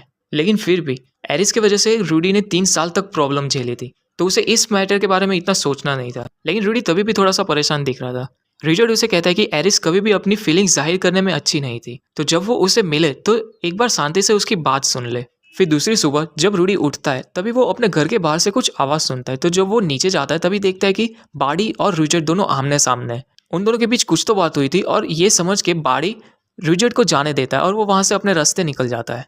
अब इन दोनों को देख के इतना तो कंफर्म था कि कुछ तो हुआ था इन दोनों के बीच। लेकिन रिचर्ड रूडी को दिलासा देता है कि टेंशन ना ले, वो किसी से लड़ने नहीं वाला है। और रिचर्ड फिर वहां पे डिसाइड कर लेता है कि अब उसे निकल जाना चाहिए। तो रूडी कहता है कि सिर्फ नाश्ते के लिए रुक जाए। रिचर्ड रूडी की बात मान लेता है और उन सबके साथ नाश्ता करने के लिए बैठ जाता है। और फिर नाश्ता खत्म करने के बाद टाइम आ चुका था रिचर्ड को जाने का। रूडी उसको फाइनल बार थैंक्स कहता है उसकी दोनों बहनों को यहाँ पे सेफली लाने के लिए। तो रूडी को फॉलो करते हुए आयशा भी रिचर्ड को थैंक्स कहती है। फिर वहाँ पे नॉम आगे आती है क्योंकि वो रिचर्ड से बहुत ही अटैच्ड हो चुकी थी। रिचर्ड नॉन को कहता है कि इतना उदास ना हो क्योंकि वो वापस से जरूर मिलेंगे। लेकिन नॉम कहती है कि उसे उसके साथ जाना है। तो रिचर्ड कहता है कि वो रूडी पे भरोसा कर सकती है। लेकिन नॉन कहती है कि उसने उसके डैड को पंच किया था और साथ में रूडी के साथ जो लड़की है वो भी अब चेंज हो चुकी है। तो रिचर्ड कहता है कि रूडी है ही ऐसा, लेकिन वो धोखेबाज तो नहीं है। फिर वहाँ पे रिचर्ड सिल्फी से एक आखिरी बार उसका नाम पूछता है और कहता है कि आज से इन तीनों की जिम्मेदारी वो सिल्फी को देता है। ये कह के रिचर्ड अलविदा कह देता है इन लोगों को और फिर चला जाता है। अब रिचर्ड के जाने के बाद सभी लोग लिविंग रूम में बैठे होते हैं। तभी आयशा कहती है कि वो सरप्राइज होगी जब उसने सुना कि रूडी ने और सिल्फी ने शादी कर ली थी। वो नॉम का ओपिनियन पूछती है, लेकिन नॉम कहती है कि वो सिल्फी को इतना ज्यादा जानती नहीं है। फिर वहाँ पे आयशा को याद आया कि पॉल ने कुछ दिया था रूडी के लिए, तो वो संदूक रूडी को देती है। उस संदूक में से कई सारे हीरे जवाहरात और पैसे निकलते हैं और उसके साथ एक चिट्ठी भी होती है। वो रूडी इस चिट्ठी पढ़ता है और आयशा और नॉम को कहता है कि पॉल ने कहा था कि इन दोनों को स्कूल में एनरोल कर दे। मगर आयशा कहती है कि जितनी भी बेसिक एजुकेशन थी वो उसने कंप्लीट कर ली है। वो वहाँ पे जिद पकड़ के बैठ जाती है कि उसे रूडी और सिल्फी का ख्याल रखना है। तो रूडी कहता है कि कम से कम सिर्फ एंट्रेंस एग्जाम ले ले और अगर जो उसके स्कोर अच्छे होंगे उसके बाद वो डिसाइड करेगा। रूडी नॉम को भी सेम बात कहता है, लेकिन नॉम उसका जवाब नहीं देती। फिर आयशा के कहने के बाद नॉम फाइनली जवाब देती है कि वो उसे लगता है कि वो टेस्ट में फेल हो जाएगी। रूडी कहते हैं कि इन सब बातों की टेंशन ना ले क्योंकि उनके पास पैसे भरपूर है जिससे वो एनरोल हो ही जाएगी। लेकिन नॉम को इस तरीके से एकेडमी में एनरोल नहीं होना था, तो वो गुस्सा हो जाती है। तो आयशा उसे कहती है कि आवाज़ धीरे रख के बात करे क्योंकि वो उनका बड़ा भाई है और साथ में ये उसी की फॉल्ट है कि वो इतनी अच्छी नहीं है स्टडीज़ में। ये सुन के नॉम गुस्सा हो जाती है और वहाँ से निकल जाती है। तो रूडी आयशा से कहता है कि नॉम की इतनी ज़्यादा बेइज्जती ना करे और ना ही उसको नीचा दिखाए। लेकिन आयशा को अपनी नज़र में ऐसा लग रहा था कि नॉम थोड़ा सा भी ट्राई नहीं करती। मगर रूडी कहता है कि नॉम अपनी जगह पे अपना बेस्ट दे रही है। आयशा उसकी बात मान जाती है। फिर उसके बाद रूडी सिल्फी के साथ ये बात नाइट में डिस्कस करता है और सिल्फी कहती है कि अगर आयशा का साथ उसको मिल जाए तो उसके कंधों पर से भी घर का बहुत सारा काम कम हो जाएगा। मगर रूडी कहते हैं कि अडल्ट होने के नाते उन्हें आयशा को चांस देना चाहिए कि वो जिंदगी में कुछ कर दिखाए। लेकिन सिल्फी को ये लग रहा था कि आयशा इतनी कैपेबल है कि अगर वो स्कूल ना जाए फिर भी वो कुछ ना कुछ कर दिखा सकती है। इसीलिए आयशा के लिए यही बेस्ट होगा कि वो उसे जो करना चाहे वो करने दे। लेकिन सिल्फी को नॉम की ज़्यादा टेंशन हो रही थी क्योंकि पॉल और रिचर्ड से जुदा होने के बाद वो बहुत ही अनकंफर्टेबल लग रही थी। फिर वहाँ पे एंट्रेंस एग्जाम खत्म होती है और आयशा बहुत ही अच्छे मार्क्स से पास हो जाती है। तो रूडी आयशा की बात मान जाता है और कहता है कि आज से वो सिल्फी की मदद कर सकती है घर के कामों में। लेकिन आयशा की तरह नॉम के इतने अच्छे मार्क्स नहीं आए थे, उसके बहुत ही एवरेज स्कोर आए थे। तो वो नॉम से पूछते कि वो कौन सी फील्ड चूज करना चाहती है। मगर वहाँ पे नॉम ओपनली कह देती कि उसे डॉर्मेटोरी में रहना है। मगर आयशा कहती है कि पॉल ने उन दोनों को कहा था कि रूडी के साथ रहे। लेकिन रूडी सोचता है कि नॉम की ये रिक्वेस्ट वो इजीली रिजेक्ट तो नहीं कर सकता क्योंकि अगर जो वो बाहर जाएगी थोड़े बहुत उसके नए फ्रेंड्स बनेंगे तो वो थोड़ा सा रिलैक्स होगी और रूडी उस पर दूर से नजर भी रख सकता है इस तरह। लेकिन ये बात सुन के आयशा को अच्छा नहीं लगता क्योंकि नॉम ने टेस्ट में इतना अच्छा स्कोर नहीं किया था, तभी भी रूडी उसको जो चाहे वो करने दे रहा था। तो आयशा को लगने लग गया कि रूडी नॉम के साथ बहुत ही अच्छा रहता है और उसके साथ नहीं, क्योंकि आयशा सिर्फ एक मिस्ट्रेस की बेटी है और इसीलिए रूडी उसको पसंद नहीं करता क्योंकि वो उसकी सौतेली बहन है। तो रूडी आयशा को कहता है कि उसने कभी भी लिलिया को एक मिस्ट्रेस की तरह नहीं देखा, उसके लिए नॉम और वो दोनों ही उसकी बहन है और उसने ये डिसीजन इसीलिए लिया क्योंकि रूडी को लगा कि ये नॉम और आयशा दोनों के लिए ही अच्छा होगा। तो आयशा रूडी की बात मान जाती है। फिर दूसरे दिन से आयशा घर के कामों में मदद करने लग जाती है। अब थोड़े दिनों के बाद टाइम आ चुका था कि नॉम डॉर्मेटोरी में शिफ्ट हो जाए। तो रूडी उसको एडवाइस दे रहा था कि उसे किस तरीके से रहना है वहाँ पे और क्या करना है। फिर आखिर में रूडी नॉम को कहता है कि हर 10 दिन में उनसे मिलने के लिए आती रहे क्योंकि उसकी चिंता होती है उन्हें। नॉम को डॉर्मेटोरी में शिफ्ट हुए 1 महीना हो गया, मगर जब रूडी को नॉम एकेडमी में देखी वो बहुत ही अकेली सी लग रही थी। अब इस बात की चिंता रूडी को खाए जा रही थी। तो वहाँ पे रीना और पशीना उसको देख के समझ जाते कि कोई तो बात है जो रूडी को खाए जा रही है। तो रीना और पशीना ने पूरा 1 महीना लगा दिया एक गिफ्ट को तैयार करने में। उन्हें लगा कि ये गिफ्ट रूडी को खुश कर देगा। तो रूडी क्यूरियस हो जाता है और उस गिफ्ट को देखना चाहता था, मगर रीना उसको मना कर देती है और कहती है कि ये गिफ्ट वो घर पे जाके खोले। तो रूडी वो बैग को लेके बाहर जा रहा होता है और महसूस करता है कि वो गिफ्ट बहुत ही सॉफ्ट है। लेकिन रास्ते में उसे ल्यूक मिलता है और ल्यूक उसे कहता है कि वो उसके साथ चले। ल्यूक रूडी को स्टूडेंट काउंसिल रूम में ले जाता है जहाँ पे एटमॉस्फेयर बहुत ही टेंस था। वो वहाँ पे पूछता है कि क्या उसने कोई गलती की है। तो एरियल रूडी को कहते हैं कि जो न्यू स्टूडेंट्स है गर्ल्स डॉर्मेटोरी में, उनकी हालत बहुत ही खस्ता है। तो एरियल ने इस बारे में इन्वेस्टिगेशन की और उन्हें पता चला कि लीना और पुरुषेना नए स्टूडेंट के पास जा जाके उनकी अंडरवेयर छीन ले रहे थे। और फिर उन्होंने जब और विक्टिम से पूछताछ की तभी उन्हें पता चला कि लीना और पुरुषेना ने अपने बॉस को खुश करने के लिए ये सब किया है। तो एरियल उसको पूछते कि क्या उसने ये ऑर्डर दिया था। रूडी मना कर देता है क्योंकि उसने ऐसा कोई ऑर्डर उनको दिया ही नहीं होता। रूडी कहता है कि उसकी जस्ट मैरिज हुई है तो वो सिल्फी से बहुत ही सेटिस्फाइड है। ये बात सुन के सिल्फी को राहत मिलती है क्योंकि सिल्फी सोच रही थी कि वो रूडी को सेटिस्फाई नहीं कर पा रही थी। मगर एरियल भी वहाँ पे वही सोच रही थी कि जितना रफ वो सिल्फी पे जाता है ये सोचना मुश्किल था कि वो सेटिस्फाई ना हो पाए। रूडी को लगा कि वो उनकी प्राइवेट बातें एरियल को बताती है, लेकिन सिल्फी कहती है कि उसने आज तक कभी कुछ नहीं बताया। तो एरियल कहती है कि उसने तो सिर्फ अंधेरे में तीर चलाया था लेकिन सही जगह लगा। मगर एरियल इतना तो जान के खुश थी कि सिल्फी और रूडी अपने मैरिड लाइफ में खुश है। तो रूडी एरियल से रीना और पुरुषेना के बारे में माफी मांगता है और फिर शाम को वो उन दोनों को डांटता है जो उन्होंने हरकत की थी इसके लिए। लेकिन वहाँ पे नॉम रूडी को देख के निकल जाती है और बात नहीं करती। रीना और पुरुषेना को लगा कि नॉम कितनी बदतमीज लड़की है, उन्हें एक बार उसको सबक सिखाना पड़ेगा। तो रूडी उनको कहता है कि नॉम उसकी बहन है और ये सुन के उन दोनों का ट्यून तुरंत चेंज हो जाता है। मगर नॉम के साथ कुछ तो अनयूजुअल था क्योंकि वो अपने क्लासेस अटेंड नहीं कर रही थी। तो एपिसोड 17 रूडी को ये मालूम चला कि नॉम अपने क्लासेस अटेंड नहीं कर रही थी और वो अपने रूम से बाहर तक नहीं निकल रही थी। तो लीना रूडी को रोकने की कोशिश करती है लेकिन पुरुषेना उसको मना कर देती है क्योंकि अभी रूडी बहुत ही गुस्से में था और नॉम अपने रूम में से नहीं निकल रही थी। उसका मतलब यही एक हो सकता है कि उसे कोई बुली कर रहा है, कोई परेशान कर रहा है। रूडी ने ये फर्स्ट हैंड एक्सपीरियंस किया था क्योंकि वो भी अपने पिछले लाइफ में बहुत ही बुली हुआ था। रूडी को नंगा तक लटका दिया था स्कूल में और इसीलिए रूडी ये नहीं चाहता कि नॉम के साथ भी सेम चीजें हो। रूडी की बहुत ही गंदी खिसकी हुई थी और वो तभी नॉम के क्लास में जाता है। वहाँ पे रूडी सभी स्टूडेंट्स को बताता है कि नॉम उसकी बहन है और वो यहाँ पे क्लास अटेंड नहीं कर रही थी। उसका मतलब एक ही है कि कोई उसे परेशान कर रहा है। इसीलिए रूडी सबको कहता है कि वो बंदा या बंदी ईमानदारी से सामने आ जाए तो वो उन्हें कुछ भी नहीं करेगा। वो बस यही चाहता है कि वो कोई भी हो उसकी सिस्टर से माफी मांग ले। लेकिन ये सब चीज सिर्फ कहने की बात थी। जैसे ही कोई सामने आए रूडी ने ये पक्का कर लिया था कि वो उसे असल नरक दिखाएगा। वहाँ पे एक रैंडम लड़की रूडी को कहती है कि जस्ट उसने दूसरे ही दिन नॉम से बात की थी। उसने सिर्फ यही कहा था कि वो रूडी के जैसी नहीं है और ये सुन के नॉम बहुत ही गुस्सा हो गई थी। तो वहाँ पे टीचर को याद आता है कि उसने असाइनमेंट दिया था नॉम को। तो रूडी को लगा कि नॉम ने ये असाइनमेंट कंप्लीट नहीं किया तो टीचर ने उसे नंगा कर दिया था ऑफिस में पनिशमेंट की तरह। टीचर कहती है कि उसने ऐसा कुछ भी नहीं किया था। नॉम ने अपना असाइनमेंट अच्छे से कंप्लीट नहीं किया था इसलिए टीचर ने उसको बोला कि रूडी का एग्जाम्पल ले और उसकी तरह मन लगा के पढ़े बस। और ये सुन के नॉम इतनी उदास हो जाती है कि वो रोने ही वाली थी। तो रूडी को अब समझ में आया कि नॉम के उदास होने की वजह असल में वो है। तो अब वो समझ नहीं पा रहा था कि वो इस सिचुएशन को कैसे हैंडल करे क्योंकि अब तक सभी लोग नॉम को आयशा से कंपेयर करते थे लेकिन अब सभी लोग नॉम को रूडी से कंपेयर करते हैं जिससे वो बहुत ही नफरत करती है। और जब ये मैटर सिल्फी ने सुना तभी वो रूडी के पास आती है। सिल्फी, लीना और पुरुषेना तीनों दिन रूडी को यही कह रहे थे कि वो अपने आप को कसूरवार ना ठहराए। तो रूडी सभी से माफी मांगता है कि उसके वजह से सभी को बहुत ही प्रॉब्लम हो रही है। लेकिन लीना कहती है कि अपनी छोटी बहन के बारे में टेंशन लेना कोई गुनाह नहीं है, उसकी भी एक छोटी बहन है तो वो समझ सकती है। और इसीलिए लीना रूडी को पूछती है कि वो ये मैटर सॉल्व कैसे करेगा। असल में रूडी को भी ये समझ में नहीं आ रहा था कि वो क्या करे यहाँ से क्योंकि नॉन ने अपने आप को अपने कमरे में बंद कर लिया था। तो पुरुषेना कहती है कि अगर नॉम को घसीट के भी निकालना पड़े तो वो वहाँ पे उसे निकाल के लाएगी क्योंकि अगर वो अपने रूम में बंद रहेगी तो उसका दिमाग खराब हो जाएगा।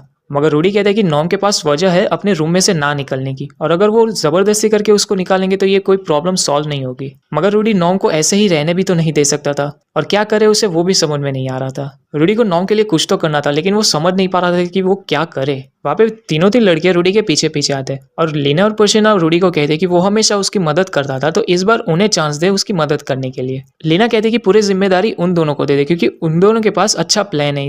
फिर रात को सभी लड़कियों में ये बात फैल गई कि प्रिंसेस एरियल स्पीच देने वाली है। अब प्रिंसेस एरियल थी आइडल मॉडल तो सभी लड़कियां उसकी स्पीच सुनने के लिए चले जाते हैं और इस वजह से गर्ल्स डॉर्मेटोरी थी वो खाली हो जाती है। फिर वहाँ पे सिल्फी रूडी को आके कहती है कि सब चीज तैयार हो चुकी है। रूडी वहाँ पे सिल्फी से माफी भी मांगती है क्योंकि वो इससे पहले नॉम के पास जाके आई लेकिन नॉम उसकी बात नहीं सुन रही थी। तो रूडी कहता है कि कोई बात नहीं, अब जो भी चीज है वो खुद सॉल्व कर लेगा। फिर वहाँ पे वो गर्ल्स डॉर्मेटोरी जाता है और लीना उसकी मदद करती है अंदर आने में। उस टाइम पुरुषेना दूसरों का ध्यान भटका रही थी और लीना उसको वहाँ पे नॉम के रूम तक ले जाती है। रूडी वहाँ पे नॉम को बुलाता तो है लेकिन नॉम जवाब नहीं देती। तो रूडी दरवाजा खोल के खुद अंदर जाने की सोचता है लेकिन वो दरवाजा खोलता है तो उसे अपना पास्ट याद आ जाता है। मगर फिर भी वो हिम्मत करके नॉम के पास जाता है। वो नॉम से बात तो करना चाहता था लेकिन नॉम उससे बात नहीं करना चाहती थी। अब ये देख के रूडी को अपना पास्ट याद आ जाता है। उस टाइम वो नॉम की जगह था और रूडी की जगह उसका बड़ा भाई था। रूडी ने भी अपने आप को रूम में बंद कर दिया था क्योंकि उसे कई लोग परेशान करते रह रहे थे। उसका भाई रूडी को यही समझा रहा था कि जैसी उसके साथ चीजें हुई है उससे भी बदतर चीजें लोगों के साथ होती है,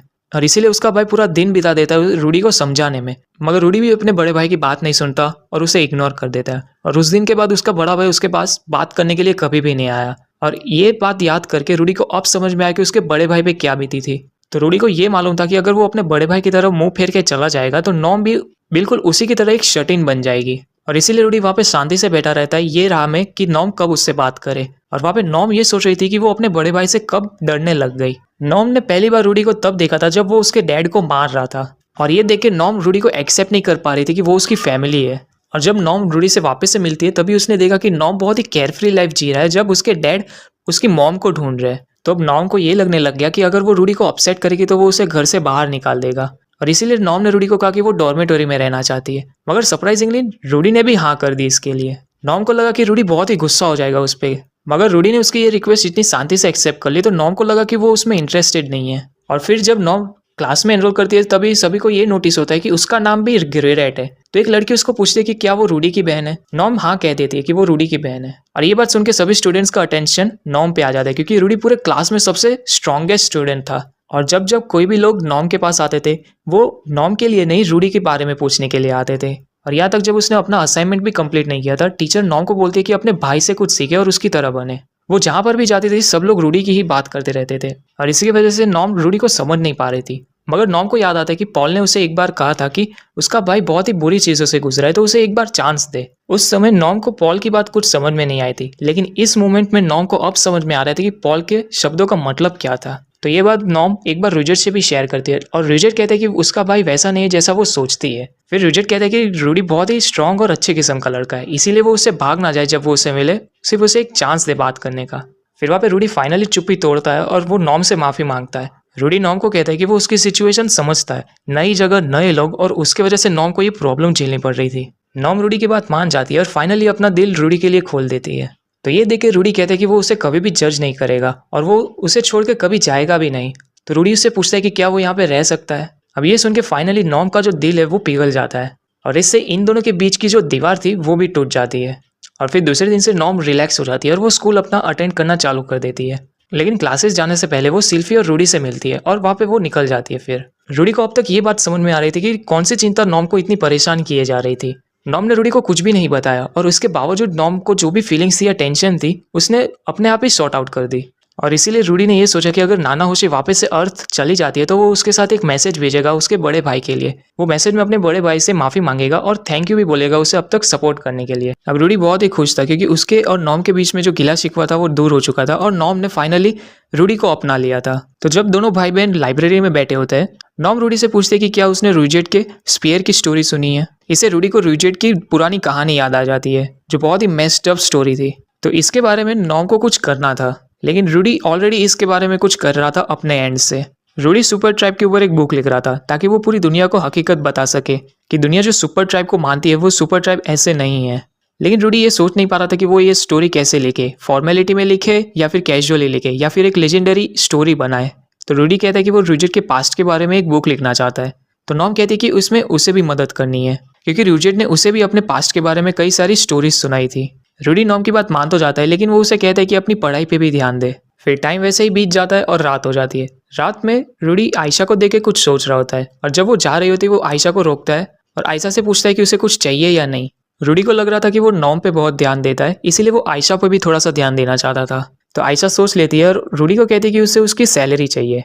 अब ये इतनी हार्ड रिक्वेस्ट भी नहीं थी तो रूडी मान जाता है, और सैलरी मिलने के बाद वो रूडी के साथ मार्केट में जाती है और फ्लावर पॉट खरीदती है। आयशा ने अपने ट्रैवल्स में बहुत सारे फ्लावर सीड्स लिए थे, तो इसीलिए वो फ्लावर उगाना चाहती है। तो रूडी आयशा को कहते हैं कि अगर वो फ्लावर उगाना ही चाहती है तो साथ में वो मिट्टी भी खरीद ले क्योंकि यहाँ की जमीन की मिट्टी बंजर है। फिर आयशा की चीजें लेने के बाद जब रूडी घूम रहा होता है तभी उसकी नजर ईयररिंग्स पे पड़ती है। आयशा समझ जाती है कि रूडी ये ईयररिंग्स सिल्फी के लिए लेना चाहता है। तो रूडी आयशा को कहता है कि वो सही है, वो अपनी बीवी से प्यार करता है तो वो इतना तो उसके लिए कर ही सकता है। तो आयशा कहती है कि सिल्फी बहुत ही लकी है जो उसे रूडी मिला, लेकिन वो साथ ही साथ रूडी को ये भी कहती है कि उसको भी थोड़ा सा प्यार करे। लेकिन रूडी कहता है कि इसका कोई चांस ही नहीं है, अगर पॉल को पता चला तो वो उसे पंचिंग बैग बना देगा। और फिर वहां से निकलने के बाद दोनों कपड़े की दुकान में जाते हैं और वहाँ पे आयशा बहुत ही स्किलफुली भाव ताल कर रही थी। आयशा रूडी का नाम इस्तेमाल करती है कि वो बहुत ही फेमस मेज है और साथ ही साथ उसका कनेक्शन प्रिंसेस एरियल के साथ भी है। अब ग्रे रेड फैमिली का नाम और प्रिंसेस एरियल का नाम ओनर को मालूम था, तो ओनर आयशा को डिस्काउंट देने के लिए मान जाता है। अब ये पूरा क्राइम सीन विटनेस करने के बाद रूडी ये सोचता है कि उसकी बहन बहुत ही अच्छी है बिजनेस में। फिर आयशा रूडी को कहती है कि उसे हमेशा से बहुत सारी क्यूट चीजें चाहिए थी, लेकिन उसकी मॉम लिलिया उसे कभी भी लेने नहीं देती थी, क्योंकि लिलिया के हिसाब से एक मेड को अपने लिए कभी भी एक डेकोरेशन की चीज नहीं लेनी चाहिए। तो इसीलिए आयशा रूडी से परमिशन मांगती है ये सब चीजें रखने के लिए, और रूडी हाँ कर देता है। और इसके बाद रूडी नाना होशी के पास जाता है और नाना होशी ये प्लान कर रही थी कि वो दूसरी दुनिया से इस दुनिया में कुछ ऑर्गेनिक चीजें लाए। नाना होशी ये ट्राई इसीलिए मारना चाहती थी ताकि वो जापान के बदले किसी और कंट्री में ना पहुंच जाए। अब दोनों दुनिया के बीच पिन पॉइंट लोकेशन के साथ ट्रैवल करना अब ये चैलेंजिंग था, तो इसीलिए नाना होशी सोच लेती कि वो उस समनिंग एक्सपर्ट से मिलेगी ताकि वो उसकी राय ले पाए। लेकिन ये सब बात साइड में, रूडी ने अब तक जितनी भी नाना होशी की मदद की है उसके बदले में नाना होशी एक समनिंग सर्कल लेती है, एक लैंप लाइट स्पिरिट का। अब ये मैजिक सर्कल एक लाइट का गोला बनाएगा जो रूडीज को फॉलो करेगा, और ये बहुत ही एक्सक्लूसिव आइटम थी जो मेजेस गिल्ड को भी नहीं मालूम। तो रूडीज का दिल जो है वो गदगद करने लग जाता है, क्योंकि उसके हाथ में अभी एक लिमिटेड एडिशन चीज थी।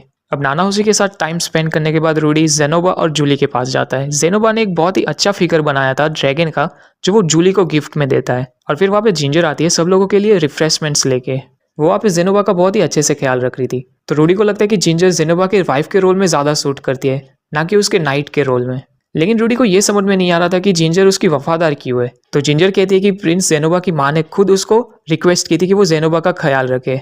मगर वहाँ पे रूडी को याद आता है कि जेनोबा ने रॉक्सी का छोटा सा स्टैच्यू खरीदने के चक्कर में उसने जिंजर को एक्सचेंज कर दिया था, और इस चीज़ के बावजूद अभी भी जिंजर उसकी वफादार है। अब इन लोगों के साथ टाइम स्पेंड करने के बाद नंबर आता है क्लिफ का। क्लिफ रूडी को बताता है कि वो एक मैजिक डिवाइस बना रहा है जिससे बाहर का माना उनके बॉडी के अंदर के माना को डिसरप्ट करे। उसने ये मैजिक डिवाइस इसीलिए बनाया था ताकि वो एलिना लेस का कर्स का जो इफेक्ट है वो कम कर पाए। लेकिन इसमें भी दो प्रॉब्लम्स थे। पहला तो इसकी साइज बहुत बड़ी थी, और दूसरा तो ये कि ये बहुत ही जल्दी माना कंज्यूम करता है। तो इसीलिए क्लिफ रूडी की मदद मांगता है इसके टेस्ट रन के लिए। और इसी के साथ क्लिफ एक कदम और आगे बढ़ जाता है एलिना लेस का श्राप खत्म करने की ओर। अब इसके साथ डेली रूटीन में चीज़ें काफ़ी अच्छी जा रही थी रूडी के लिए। फैमिली के साथ डिनर करना, फिर सिल्फी के साथ स्कूल जाना और वहाँ पे मस्ती करना, थोड़ा सा टाइम यहाँ वहाँ उसके दोस्तों के साथ स्पेंड करना, और फिर आखिर में सिल्फी के साथ घर लौटना। ये लाइफ रूडी के लिए बहुत ही नॉर्मल लाइफ थी, जो उसके पिछले लाइफ से बहुत ही अलग थी। और इसीलिए रूडी को अब समझ में आता है कि इसे असल खुशी कहते हैं। फिर दूसरे दिन जब वो जॉगिंग करके घर पे आता है, घर का वातावरण होता है वो बहुत ही टेंस होता है, और वहाँ पे सिल्फी को मालूम नहीं चल रहा था कि वो कहाँ से बोलना चालू करे। तो आयशा उसे कहती है कि डरने की कोई ज़रूरत नहीं है और रूडी को सब कुछ बता दे।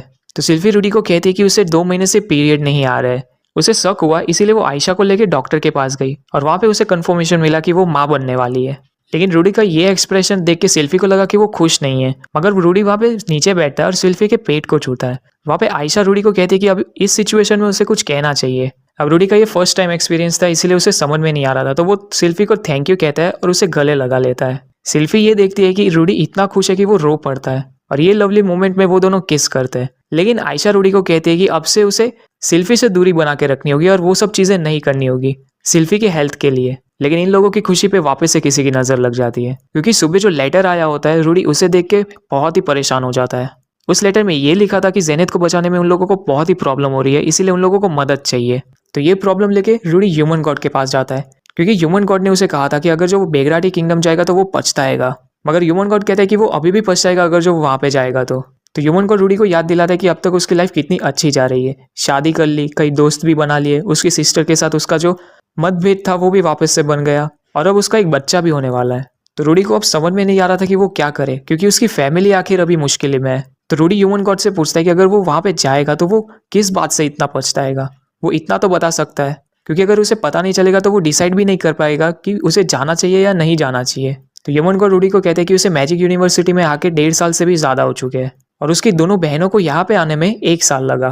तो अगर वो बेगराटी कॉन्टिनेंट जाता तो वो उन दोनों से मिल नहीं पाता। मगर रूडी कहता है कि अगर वो अपना लेटर सेंड नहीं करता पॉल को, तो उसकी दोनों बहनें वहाँ पे मिलिस या फिर ईस्टर्न पोर्ट में ही रहती। मगर ह्यूमन गॉड कहते हैं कि अगर वो लेटर सेंड नहीं भी करता तो पॉल उन दोनों को असुरा किंगडम भेज देता, क्योंकि वहाँ पे लिलिया की फैमिली रहती है।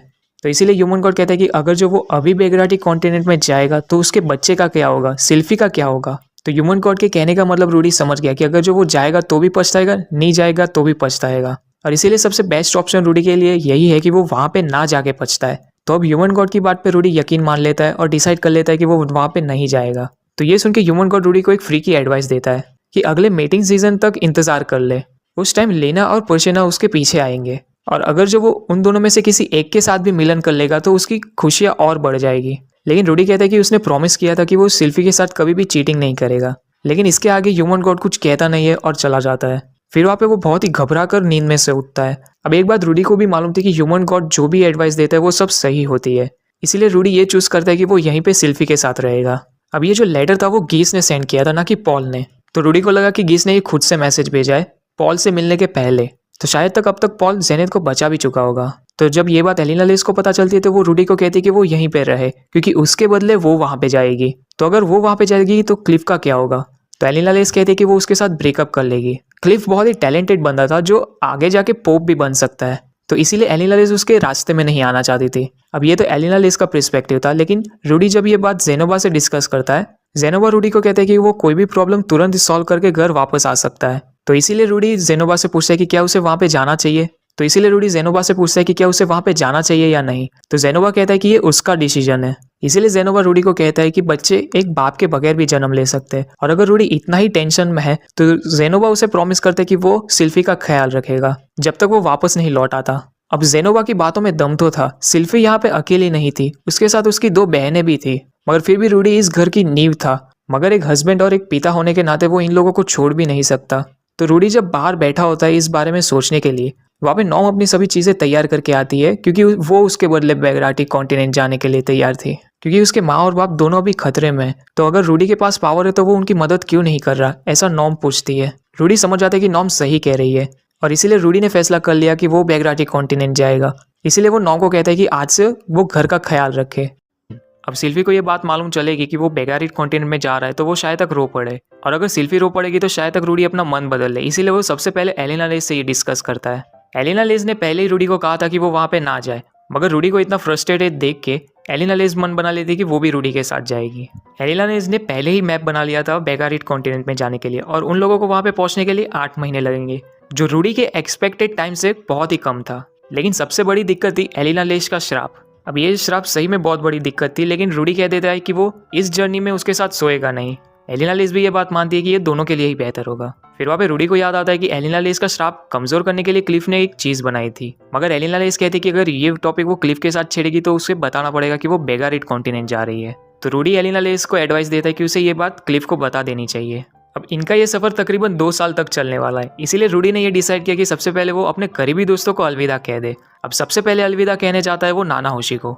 वो नाना होशी को कहता है कि वो 2 साल की जर्नी पे जा रहा है सिटी ऑफ राफान में। इसीलिए रूडी नाना होशी से माफी मांगता है, क्योंकि उसने प्रॉमिस किया था कि वो उसकी मदद करेगा। लेकिन फिलहाल की हालत देखते हुए रूडी को ये प्रॉमिस तोड़ना पड़ेगा। तो ये कह के रूडी जा ही रहा होता है कि नाना होशी उसे रोक देती है। वो अपनी चीजों में कुछ ढूंढने लग जाती है, और जब उसे वो मिल जाती है वो रूडी को देती है। अब ये चीज थी वो एक मैप थी, और इसमें टेलीपोर्टेशन सर्कल पूरी दुनिया में कहाँ पे मौजूद है वो बताया था।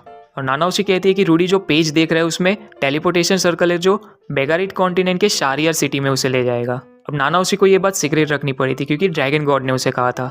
फिर नाना होशी रूडी को बताती है कि वो सिटी ऑफ रापान कैसे पहुंच सकता है, और वहां तक जाने का रास्ता सिर्फ 1 ही महीने का है।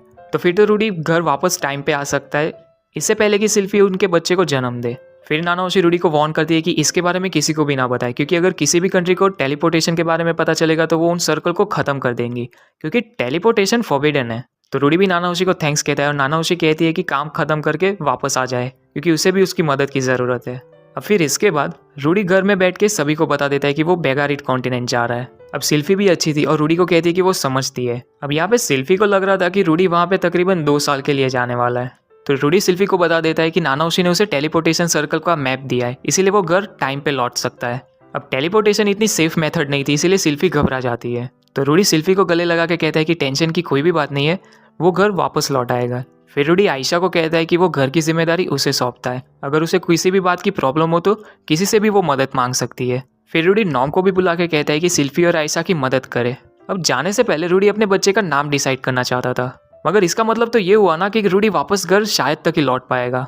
तो सिचुएशन संभालने के लिए आयशा कहती है कि जब तक वो घर पे नहीं आ जाता वो उनके बच्चे को ड्रूडियस जूनियर कह के बुलाएंगे। अब आयशा की इस मदद की वजह से मूड थोड़ा सा लाइट तो हो जाता है, लेकिन सिल्फी तभी भी बहुत घबराई हुई थी।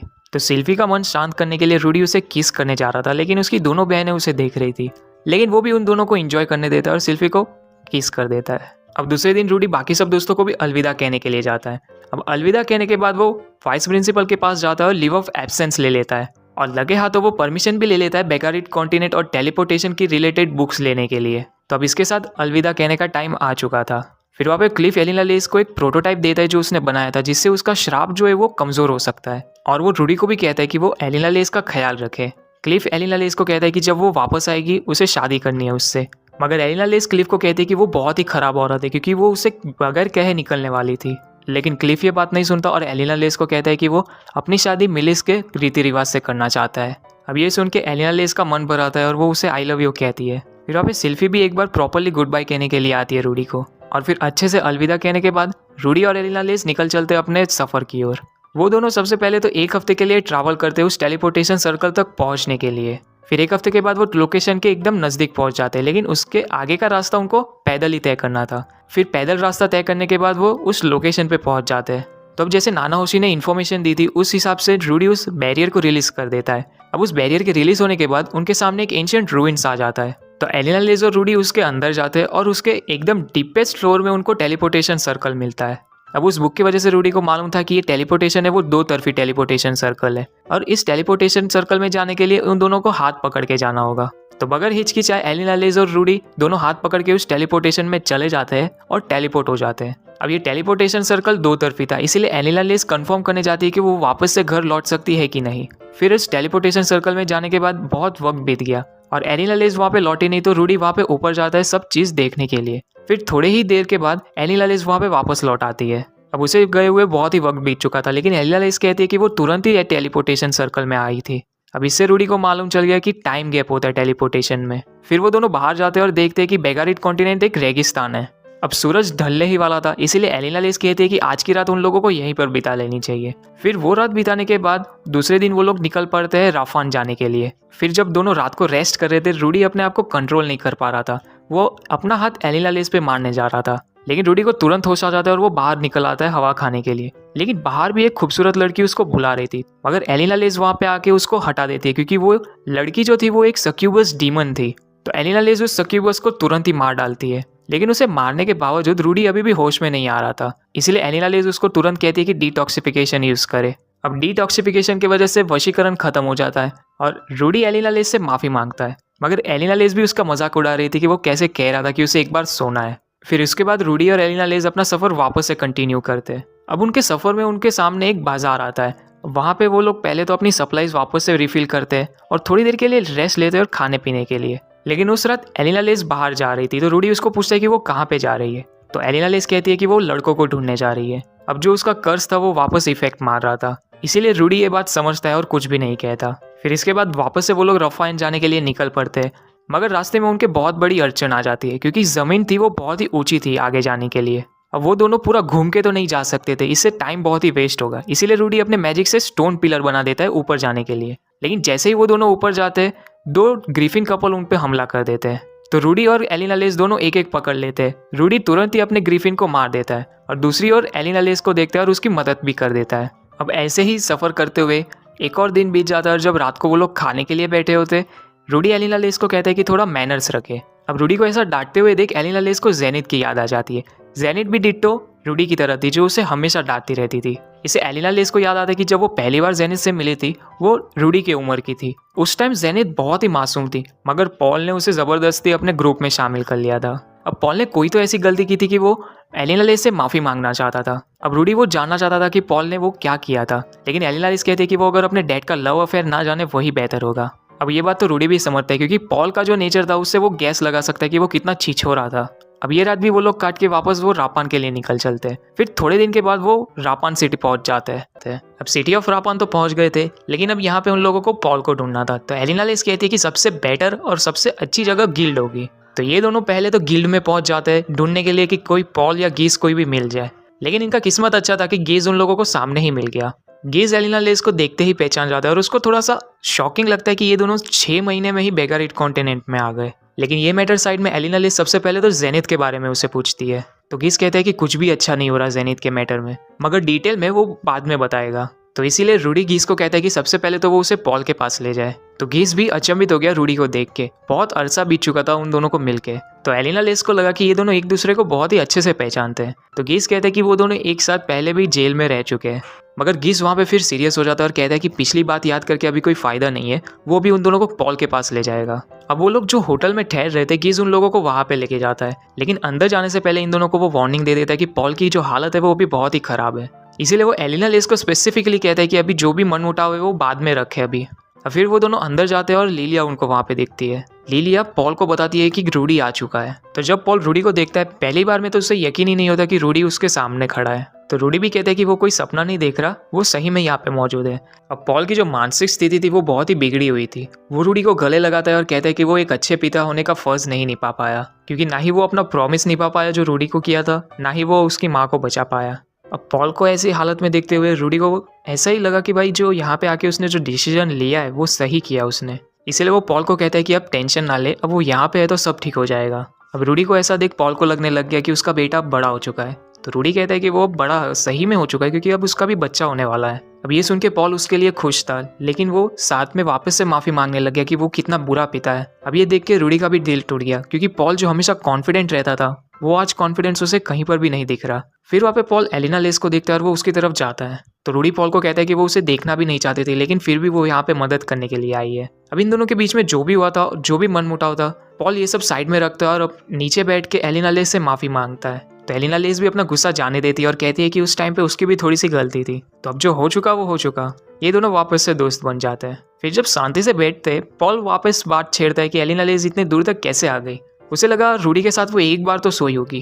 तो एलिना लेस कहती है कि क्लिफ के मैजिक इक्विपमेंट की वजह से ये नौबत तो अब तक नहीं आई। तो अब क्लिफ कौन था?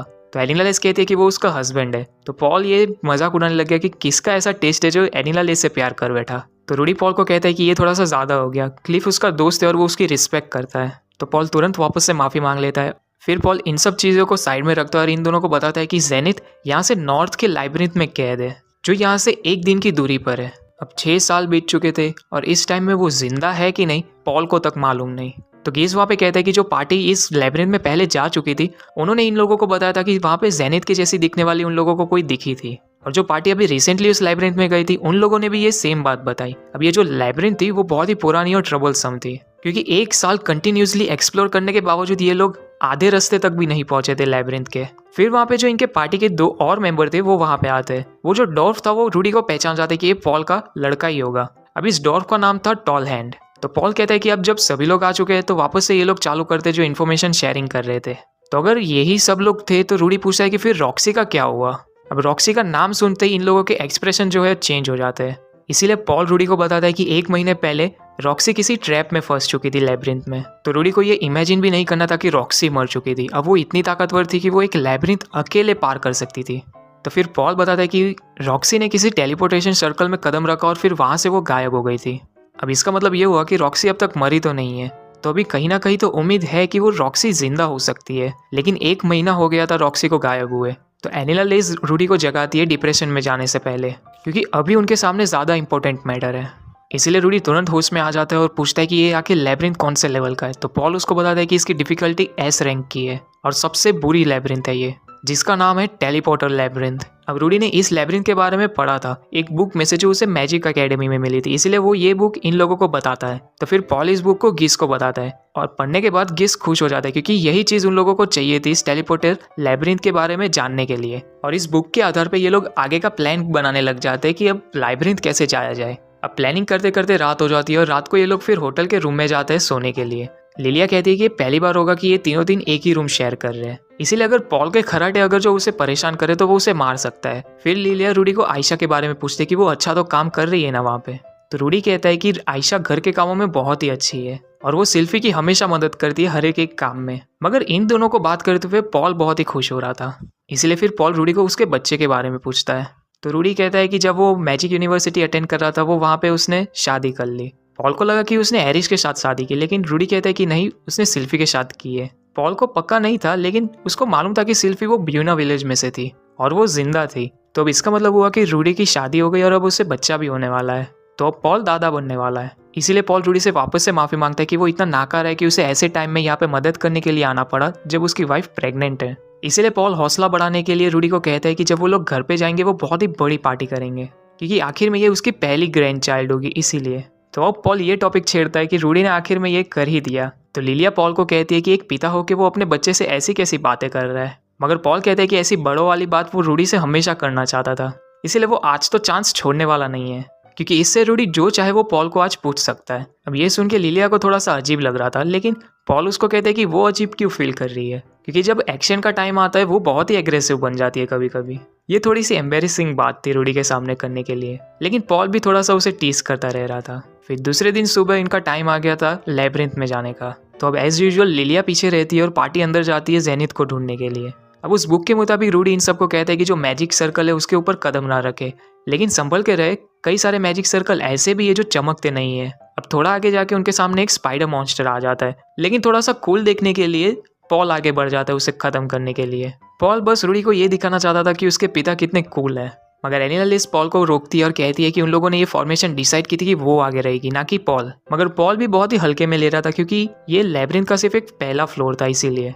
तो एलिनालिस उसको डांटने लग गई कि उन लोगों को फॉर्मेशन के हिसाब से रहना चाहिए। इसीलिए पॉल एलिनालिस को कहता है कि वो अभी उसके अम्मा की तरह उसे डांट रही है। तो एलिनालिस भी उसे कहती है कि वो उसके बेटे जैसा है, इसीलिए जब भी उसे चांस मिलेगा वो जरूर उसे डांटेगी। अभी इन दोनों के बीच में जो भी मतभेद था, ये दोनों आखिर में एक फैमिली ही थे। फिर जब उनको लैब्रिंथ के सेकंड फ्लोर पर जाने के उनको रास्ता दिखता है, वहाँ पे मैजिक स्पाइडर बहुत ही ज्यादा थे। तो सबसे पहले तो टॉल एंड रूडी को वार्न करता है कि यहाँ पे फायर का इस्तेमाल ना करे, वरना यहाँ पे पॉइजन फैल जाएगा। और दूसरी बात ये कि गुफा के सीलिंग पे भी हमला ना करे, वरना पूरी गुफा खत्म हो जाएगी। इसीलिए सबसे बेटर ऑप्शन था आइस इस्तेमाल करने का। तो रूडी आइस को बना के सभी स्पाइडर मॉन्स्टर को खत्म कर देता है। फिर ये लोग बुक के मुताबिक आके जाते जा रहे थे और दूसरे फ्लोर पे पहुंच जाते। अब दूसरे फ्लोर को भी वो लोग पार करने वाले थे, लेकिन थोड़ी देर के लिए रेस्ट करने के लिए बैठ जाते हैं। तो अब जैसे ये लोग आगे बढ़ते जा रहे थे, ये लोग ऐसे चांस में थे कि रॉक्सी इन लोगों को कहीं पे मिल जाए। अब थोड़ा ही आगे बढ़ के रूडी को कुछ फीलिंग आने लग गई, तो वो दीवार के पास जाके कान लगा के सुनने लग गया। अब दीवार के इस पार बहुत सारे मॉन्स्टर्स रॉक्सी पे हमला कर रहे थे। अब रॉक्सी जिंदा थी, लेकिन मरने ही वाली थी। वो वहाँ पे कैसे भी करके जितने भी मॉन्स्टर उसके सामने आ रहे थे वो सबको खत्म करती जा रही थी अपने वाटर मैजिक से, लेकिन टेलीपोर्टेशन सर्कल के वजह से मॉन्स्टर्स भी वहाँ पे एंडलेसली आते जा रहे थे। अब उसने जो दीवार बना के रखी थी मॉन्स्टर्स को रोकने के लिए, वो मॉन्स्टर उसे भी तोड़ के आगे आ रहे थे। तो अब रॉक्सी ने भी उम्मीद छोड़ दी कि वो यहाँ से बच के निकल पाएगी। अब मौत को सामने देख के रॉक्सी ने सुसु कर दी, वो इतनी घबरा गई थी। लेकिन दूसरे ही पल जब वो आंखें खोलती है, उसके सामने जितने भी मॉन्स्टर्स थे सभी के सब आइस बन चुके थे, और ये किया था और कोई नहीं, रूडी ने।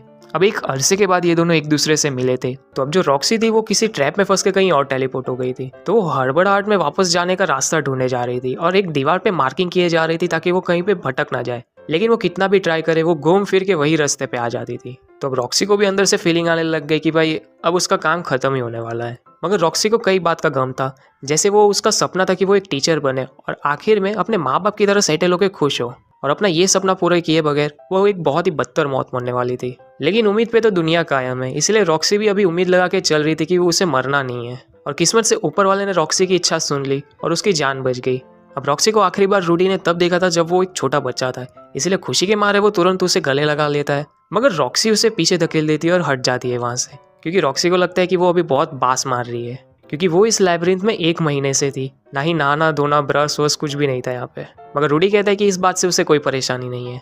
फिर वहाँ पे रॉक्सी रूडी को थैंक यू कहती है उसकी जान बचाने के लिए। फिर अपने आप को वो इंट्रोड्यूस करती है कि उसका नाम रॉक्सी है। अब रॉक्सी ने रूडी को पहचाना ही नहीं, जिससे बेचारे का दिल टूट गया और वो उल्टी कर देता है। फिर इसके बाद बाकी सब लोग वहाँ पे पहुँच जाते हैं और तभी रॉक्सी को मालूम चलता है कि ये तो रूडी है। मगर रॉक्सी ने इतना ज़्यादा टाइम लैब्रिंथ में बिताया था, इसलिए सब लोगों ने ये डिसाइड किया कि आज के लिए वापस सिटी लौट जाते हैं और रॉक्सी को आराम करने देते हैं। फिर वहाँ पे रॉक्सी टॉलिन से माफ़ी मांगती है कि उसे उसको कंधे पे लेके चलना पड़ रहा है, वो भी इस टाइम में जब वो इतनी बास मार रही है। अब वो इतनी ज़्यादा बास मार रही थी कि रूडी उल्टी कर बैठा था। मगर रूडी रॉक्सी को कहता है कि वो इतना खुश हो गया था कि उसका पेट दर्द करने लग गया था, लेकिन साथ में वो इतना दुखी भी हो गया कि रॉक्सी ने उसे पहचाना नहीं। फिर इसी तरह वो लोग रॉक्सी को घर लेके आ जाते हैं। सभी लोग उसको देख के बहुत खुश हो जाते हैं। अब पूरी टीम ने ये डिसाइड कर लिया था कि अब वो थोड़ी दिन के लिए लैब्रिंथ नहीं जाएंगे, जिससे रॉक्सी को रेस्ट करने का टाइम मिले। फिर इसके बाद दूसरी सुबह रॉक्सी सभी से माफ़ी मांगती है कि उसकी वजह से उन लोगों को इतनी तकलीफ झेलनी पड़ी। मगर सभी लोग कहते हैं कि इस बात की उसको टेंशन लेने की ज़रूरत ही क्या है, अगर उसे थैंक यू कहना है तो रूडी को कहे, क्योंकि रूडी को अचानक से वहाँ पे फीलिंग आने लग गई थी कि आसपास कोई गॉड है, जिससे वो लोग रॉक्सी को ढूंढ पाए थे। तो रॉक्सी रूडी को थैंक यू कहती है, लेकिन वो बहुत ही फॉर्मली बात कर रही थी। मगर रूडी कहता है कि इतना फॉर्मली उससे बात ना करें। अगर रॉक्सी को ऐसा लग रहा था कि वो अगर इतनी फॉर्मली बात नहीं करेगी तो ऐसा लगेगा कि बहुत जान पहचान है उन दोनों। तो रूडी रॉक्सी को कहता है कि अगर वो इतना फॉर्मली बात करना बंद नहीं करेगी तो वो पॉल को भी ऐसा सेम करने के लिए मजबूर करेगा। तो पॉल कहता है कि भाई तू मुझे बीच में क्यों घसीट रहा है, मगर रूडी पॉल पे ध्यान नहीं देता और वो रॉक्सी को कहता है कि कितने भी साल बीत जाए रॉक्सी उसके लिए उसकी टीचर है जिसकी वो रिस्पेक्ट करता है। जैसे आराम से शांति से बात करते हैं वैसे ही बात करे। मगर गीस बीच में टपक पड़ता है और कहता है कि वो भी चाहता है कि रॉक्सी को वो थोड़ा रेस्ट लेने दे, लेकिन उसके लिए उनके पास अभी टाइम नहीं है। 3 दिनों के बाद वो लोग वापस से लाइब्रेरी जाना चालू कर देंगे, क्योंकि कई लोग ऐसा मानते हैं कि जिंदगी और मौत के बीच अगर जो कोई लाइब्रेरी में गुजरे और वो वापस ना जाए तो उनको श्राप मिलेगा कि वो लोग लाइब्रेरी में वापस कभी भी नहीं जा पाएंगे। मगर रूडी समझ गया कि ये कोई श्राप व्राप नहीं है, जो भी ऐसा होगा वो भाई ट्रॉमेटाइज हो जाएगा वापस जाने के लिए। फिर गीस जो वो टेलीपोर्टेशन वाली बुक थी वो रॉक्सी को दिखाता है, जो रूडी लाया था मैजिक एकेडमी में से। तो अब इन लोगों के पास टाइम था 3 दिन का, इसीलिए रॉक्सी उस बुक को पढ़ना चालू कर देती है ताकि वो इन 3 दिनों में टेलीपोर्टेशन लैब्रिन्थ के बारे में जितना हो सके वो उतना जान पाए। लेकिन एक चीज रॉक्सी को बहुत खनक रही थी कि रूडी बारंबार वहां पे आटे फेरे मारे जा रहा था।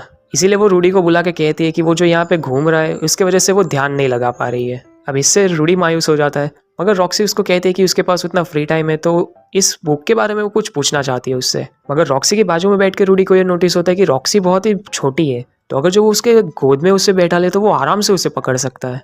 और दूसरी ओर रॉक्सी भी उस बुक में ध्यान नहीं लगा पा रही थी, वो रूडी को ही बारंबार देखी जा रही थी। अब फिर इसके बाद 3 दिन बीत जाते हैं और सभी लोग वापस से टेलीपोर्टल लैब्रिन्थ में जाना चालू कर देते हैं। अब एक दूसरे के अच्छे टीम वर्क के साथ सभी लोग सब मॉन्स्टर को खत्म किए जा रहे थे फ्लोर क्लियर करने के लिए। लेकिन रूडी के इर्द गिर्द होने से ही रॉक्सी शर्मा रही थी और वो ये बहाना बना लेती है कि उसका माना खत्म होने को आया है तो उसे रेस्ट करना है। तो अब उसके वजह से सब लोग वहाँ पे रेस्ट करने के लिए बैठ जाते हैं। वहाँ पे रॉक्सी रूडी को कहती है कि उसने कभी ये सोचा भी नहीं था कि वो रूडी के साथ कभी भी लैब्रिन्थ में आएगी। इसीलिए रॉक्सी रूडी को कहती है कि बार जब वो लोग जेनिथ को बचा ले तो उसका मन है कि वो किसी लैब्रिन्थ में जाए रूडी के साथ, सिर्फ वही दोनों और कोई भी नहीं। एक ऐसा लैब्रिन्थ जो इसके जितना डेंजरस ना हो, क्योंकि लैब्रिन्थ क्लियर करना बहुत ही मजेदार बात होती है। तो रूडी भी ये बात प्रॉमिस कर देता है कि एक बार जो वो उसकी माँ को बुझा ले तो वो लोग कोई लैब्रिन्थ ढूंढ के वहाँ पे जाएंगे क्लियर करने के लिए। फिर इसके बाद वो लोग 4थे फ्लोर पे पहुंच जाते हैं और वहाँ पे उन लोगों का रास्ता आर्मर्ड नाइट रोक लेते हैं। तो रॉक्सी तुरंत रूडी को वार्न करती है कि जो आर्मर्ड नाइट है वो लोग वाटर गॉड स्टाइल इस्तेमाल करते हैं, तो कोई भी मैजिक अगर जो वो सोचे बगैर उन लोगों पे कास्ट करेगा तो वो लोग काउंटर कर देंगे इसको। तो अब इसके लिए पॉल और एलिना लेज आगे जाते हैं इनको खत्म करने के लिए। अब पॉल तो अपने आप में ठीक था, लेकिन एलिना लेज को मुश्किल ही हो रही थी, इसलिए ये दोनों एलिना लेज की मदद करते उसे खत्म करने के लिए। अब पॉल को ऐसा देख के रूडी को ये लगा कि पॉल पहले से भी ज्यादा ताकतवर बन चुका है, मगर पॉल कहते हैं कि असलियत में तो वो पहले से कमजोर बन चुका है। अब हकीकत में तो पॉल सही में पहले से ताकतवर बन चुका था, लेकिन वो सिर्फ कूल बनने के लिए ऐसा कर रहा था। फिर पूरा दिन लैब्रिन्थ में बिताने के बाद अब रात होने वाली थी, इसलिए वो लोग सब लोग बाहर आ जाते हैं। अब इसके बाद दूसरे दिन रूडी और रॉक्सी बाहर जाते हैं शॉपिंग करने के लिए। अब डंजन में जो भी चीजें इस्तेमाल होती है रॉक्सी उन सबको देख के और जांच पड़ताल करके अच्छे से ले रही थी। अब वहाँ पे उन लोगों को अच्छी सी तलवार मिली जो एलिना लेस के लिए परफेक्ट थी, लेकिन उसका प्राइस देख के इन लोगों की आंखें बाहर आ गई। वहाँ पे रूडी रॉक्सी को शुक्रिया अदा करता है कि वो उसकी फैमिली को ढूंढने के लिए इतनी मदद कर रही है, मगर रॉक्सी कहती है कि ये तो जायज़ है क्योंकि उसकी फैमिली ने भी पहले उसकी बहुत मदद की थी। अब वो पहले उसको मन था कि वो टीचर बने, लेकिन मैजिक एकेडमी में जब उसने टीचर के लिए टेस्ट दिया था वो वहाँ पे फेल हो चुकी थी। अब उसके पास कोई काम नहीं था और कहीं जाने के लिए उसको समझ में भी नहीं आ रहा था। और ऐसे कठिन समय में रूडी के परिवार ने रॉक्सी को रूडी को मैजिक सिखाने के लिए हायर किया। अब उसका काम था रूडी को सिखाए, लेकिन रॉक्सी ने बदले में रूडी से सीखा कि वो और भी ज़्यादा मैजिक के बारे में पढ़ सकती है, जिसकी वजह से रॉक्सी ने अपनी मैजिक की पढ़ाई वापस से चालू की और अब वो एक वाटर किंग क्लास मेज है। इसीलिए जो 2 साल उसने रूडी के परिवार के साथ ब्यूना विलेज में बिताए थे वो उसके लिए बहुत ही कीमती है, और इसी की वजह से वो जेनिथ को बचा के ये अपना कर्ज उतारना चाहती है। फिर इसके बाद सभी लोग वापस से लैब्रिन्थ जाना चालू कर देते और कैसे कैसे करके 4th फ्लोर वो लोग क्लियर कर लेते। 4th फ्लोर क्लियर करने के बाद भी उन लोगों को जेनिथ का नामो निशान नहीं मिला, तो इसी तरह वो लोग 5th फ्लोर को भी क्लियर करने के टाइम पे आ चुके थे। लेकिन अब उनके सामने 3 रास्ते थे क्योंकि वहाँ पे 3 टेलीपोर्टेशन सर्कल थे, तो अब कौन सा चूज करे वो उन लोगों को अब डिसाइड करना था। तो अब रूडी इतना सीरियसली इसे ऑब्जर्व कर रहा था तो रॉक्सी को लगा कि उसको शायद तक कुछ मालूम हो, लेकिन रूडी कहता है कि उसको इसके बारे में कुछ मालूम नहीं है, लेकिन अगर नाना होशी होती तो वो शायद तक कुछ बता सकती थी। अब लड़की का नाम सुन के रॉक्सी को लगा कि वो उसकी गर्लफ्रेंड है, मगर रूडी रॉक्सी को दिलासा देता है कि ऐसी कोई बात नहीं है। तो अब इन लोगों के पास जो टेलीपोर्टेशन सर्कल की बुक थी उसमें लिखा हुआ था कि एक जो टेलीपोर्टेशन सर्कल है वो एक ट्रैप है और बाकी 2 सही है। अब 2 ऑप्शन का नाम सुन के ही सबके मुंह पे 12 बज जाते हैं। तो गीस कहता है कि 2 नंबर इन लोगों के लिए पनौती नंबर है, लेकिन अगर गिलेन यहाँ पे होती तो कुछ शायद तक हो सकता था। तो रूडी कहता है कि उसको थोड़ा सा टाइम दे, वो कुछ ना कुछ रास्ता निकाल देगा। तो अब सभी लोग रूडी की इंतजार में थे और रूडी उस सर्कल को ऑब्जर्व किए जा रहा था। अब रूडी अपने दिमाग के घोड़े दौड़ा रहा था और उसे लगा कि ये जो रूम है वो लास्ट रूम नहीं है इस फ्लोर का, मगर पॉल फुल कॉन्फिडेंस में कहता है कि यही फ्लोर का लास्ट रूम है। तो रूडी कहता है कि किस तरीके से, तो पॉल भी कहता है कि उसको मालूम नहीं है। फिर रूडी को ख्याल आता है कि उसने ये जो रूम है वो पहले भी देखा है। जब वो बेगारेट कॉन्टिनेंट में आ रहा था तभी उसने ये सेम चीज़ देखी थी एंशिएंट रूइंस में। वहाँ पे नीचे जाने का रास्ता था, सीक्रेट रूम जैसा। इसलिए वो गीस को कहता है कि यहाँ पे कोई सीक्रेट रूम हो सकता है। तो गीस उस सीक्रेट रूम को ढूंढने में लग जाता है और उसको वहाँ पे एक खोखला दरवाजा जैसा मिलता है। तो रूडी तुरंत ही अपने मैजिक से वहाँ पे एक छेद कर देता है और उसको वहाँ पे सीढ़ियाँ दिखती है। अब इस चीज़ से उन लोगों को आगे 6th फ्लोर में जाने का रास्ता मिल चुका था। लेकिन 6th फ्लोर में अब ये लोग जो मुश्किल झेलने वाले वो समझ लो बहुत ही बेकार होने वाली है। अब उन लोगों के सामने रास्ता था 6th फ्लोर पे जाने का, मगर यहाँ पे गेस को लगा कि अभी के लिए तो इन लोगों को वापस चले जाना चाहिए। लेकिन रास्ता सामने ही था, इसलिए पॉल जाना चाहता था वहाँ पे। इसलिए वो सभी को तैयार होने के लिए कह देता है। तो तैयारी के लिए रूडी थोड़े से हीलिंग स्क्रोल ले लेता है रॉक्सी के पास से, मगर रॉक्सी कहती है कि वो उसे पूरा सपोर्ट करेगी, जिससे रूडी को इन स्क्रोल की ज़रूरत ही नहीं पड़ेगी। अब बाकी लोगों को कोई तैयारी करने की ज़रूरत नहीं थी, इसीलिए वो लोग सब रेडी थे आगे बढ़ने के लिए। लेकिन आगे बढ़ने से पहले पॉल कुछ बताना चाहता था जो उसे बुरा लग रहा था। तो रूडी कहता है कि अगर उसे बुरा लग रहा है तो अभी ना बताए, क्योंकि रूडी को लगा कि आखिरी लड़ाई लड़ने से पहले ऐसी सीरियस बात करना अच्छा नहीं लगता। इसीलिए पॉल कुछ भी नहीं कहता और वो लोग वहाँ पे टेलीपोर्टेशन सर्कल में जाते हैं। अब जाते ही ये लोग 6th फ्लोर पे टेलीपोर्ट हो जाते हैं और टेलीपोर्ट होते ही वो लोग अपने सामने एक हाइड्रा को देखते हैं। अब हाइड्रा के पीछे जो क्रिस्टल था वहाँ पे जेनिथ कैद थी। अब पॉल ये देख के अपने आप को रोक नहीं पाता और हाइड्रा से लड़ने के लिए अकेला ही बढ़ जाता है। अब आंख बंद करके लड़ाई में कूद जाना समझ लो सुसाइड है, इसीलिए सभी लोग अपने ओर से सपोर्ट कर रहे थे।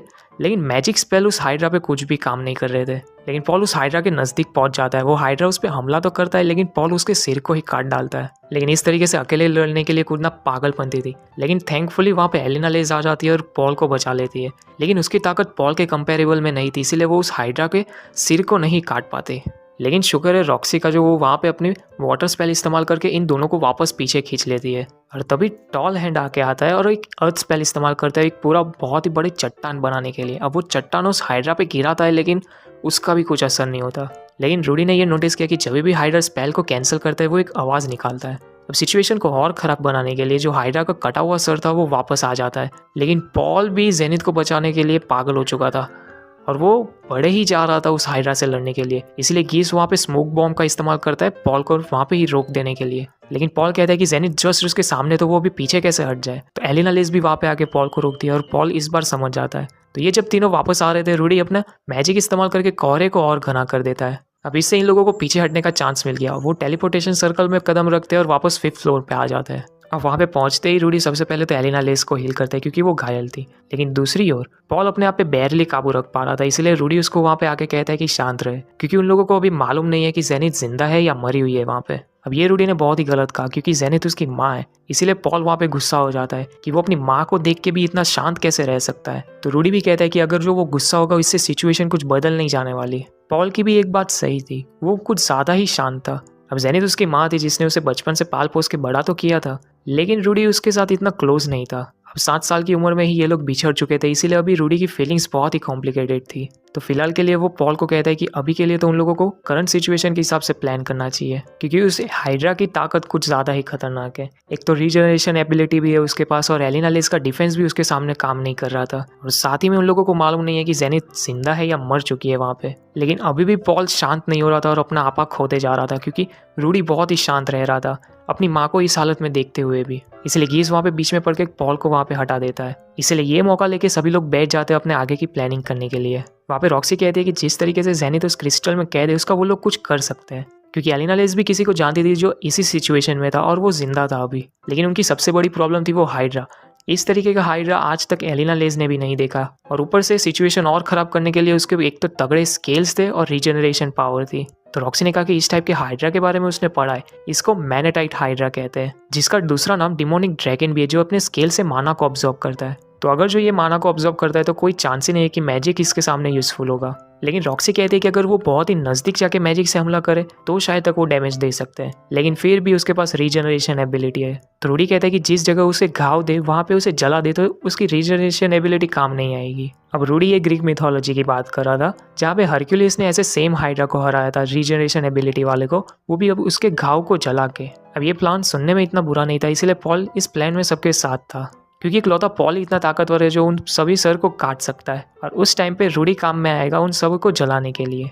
तो अब प्लान बन चुका था अपनी आखिरी फाइट के लिए। लेकिन आखिरी फाइट में जाने से पहले पॉल सभी को शुक्रिया अदा करता है कि उन लोगों ने उसकी इतनी मदद की उसके बिखरे हुए परिवार को वापस एक साथ लाने के लिए। तो फिर वो रूडी को भी कहता है कि वो उसका रिलायबल बेटा है, क्योंकि जिस टाइम पे वो अपना आपा खो बैठा था तभी रूडी बहुत ही ठंडे दिमाग से सोच रहा था और साथ में उसने ये प्लान भी बना लिया जो पॉल शायद तक ही कभी सोच पाता। इसलिए पॉल को लग रहा था कि वो एक अच्छा पिता नहीं है बन। अब इसके आगे जो पॉल कहने वाला था वो शायद तक कि कोई पेरेंट अपने बच्चों को कहे। तो पॉल रूडी को कहता है कि जेनिथ को कुछ भी करके बचाए, अगर जान दाव पे लगानी पड़े तो वो भी लगाए। लेकिन रूडी पहले से ही इस बात के लिए तैयार था।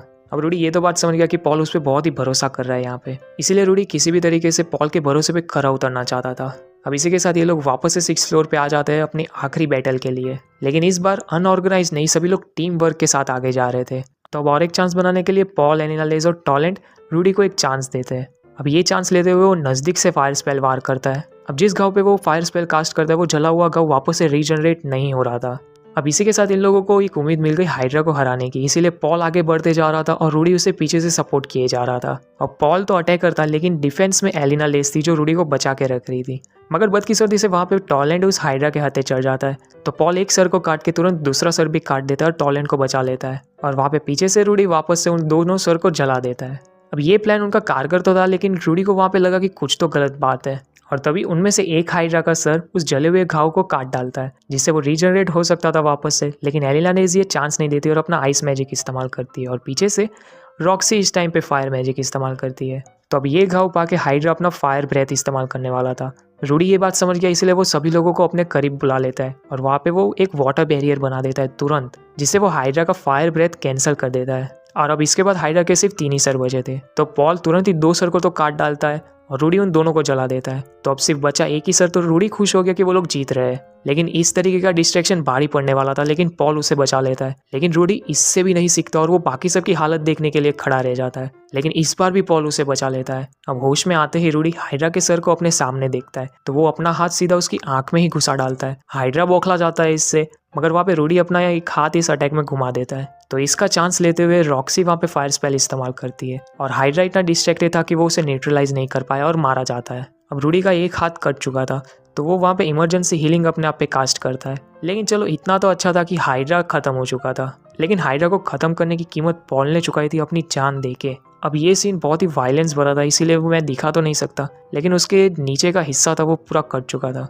लेकिन अपने आखिरी सांस में भी वो हंसते हुए अपना देह छोड़ता है। तो अब जब गार्डियन खत्म हो चुका था तो वो क्रिस्टल टूट जाता है और जेनिथ बाहर आ जाती है। अब माहौल ही कुछ ऐसा था कि ये लोग कुछ बोल भी नहीं पा रहे थे, इसीलिए सब लोग चुपचाप जेनिथ को होटल में लेके आ जाते हैं। अब लिलिया सभी को देख के खुश हो जाती है, लेकिन पॉल कहीं पर भी नहीं था। तो अब दिल में पत्थर रखते हुए ये न्यूज़ सभी लोग लिलिया को बताते हैं। अब लिलिया भी अंदर से टूट चुकी थी, लेकिन वो पहले तो रूडी को संभालती है और उसे गले लगा लेती है और कहती है कि अभी के लिए जाके रूम में रेस्ट करे।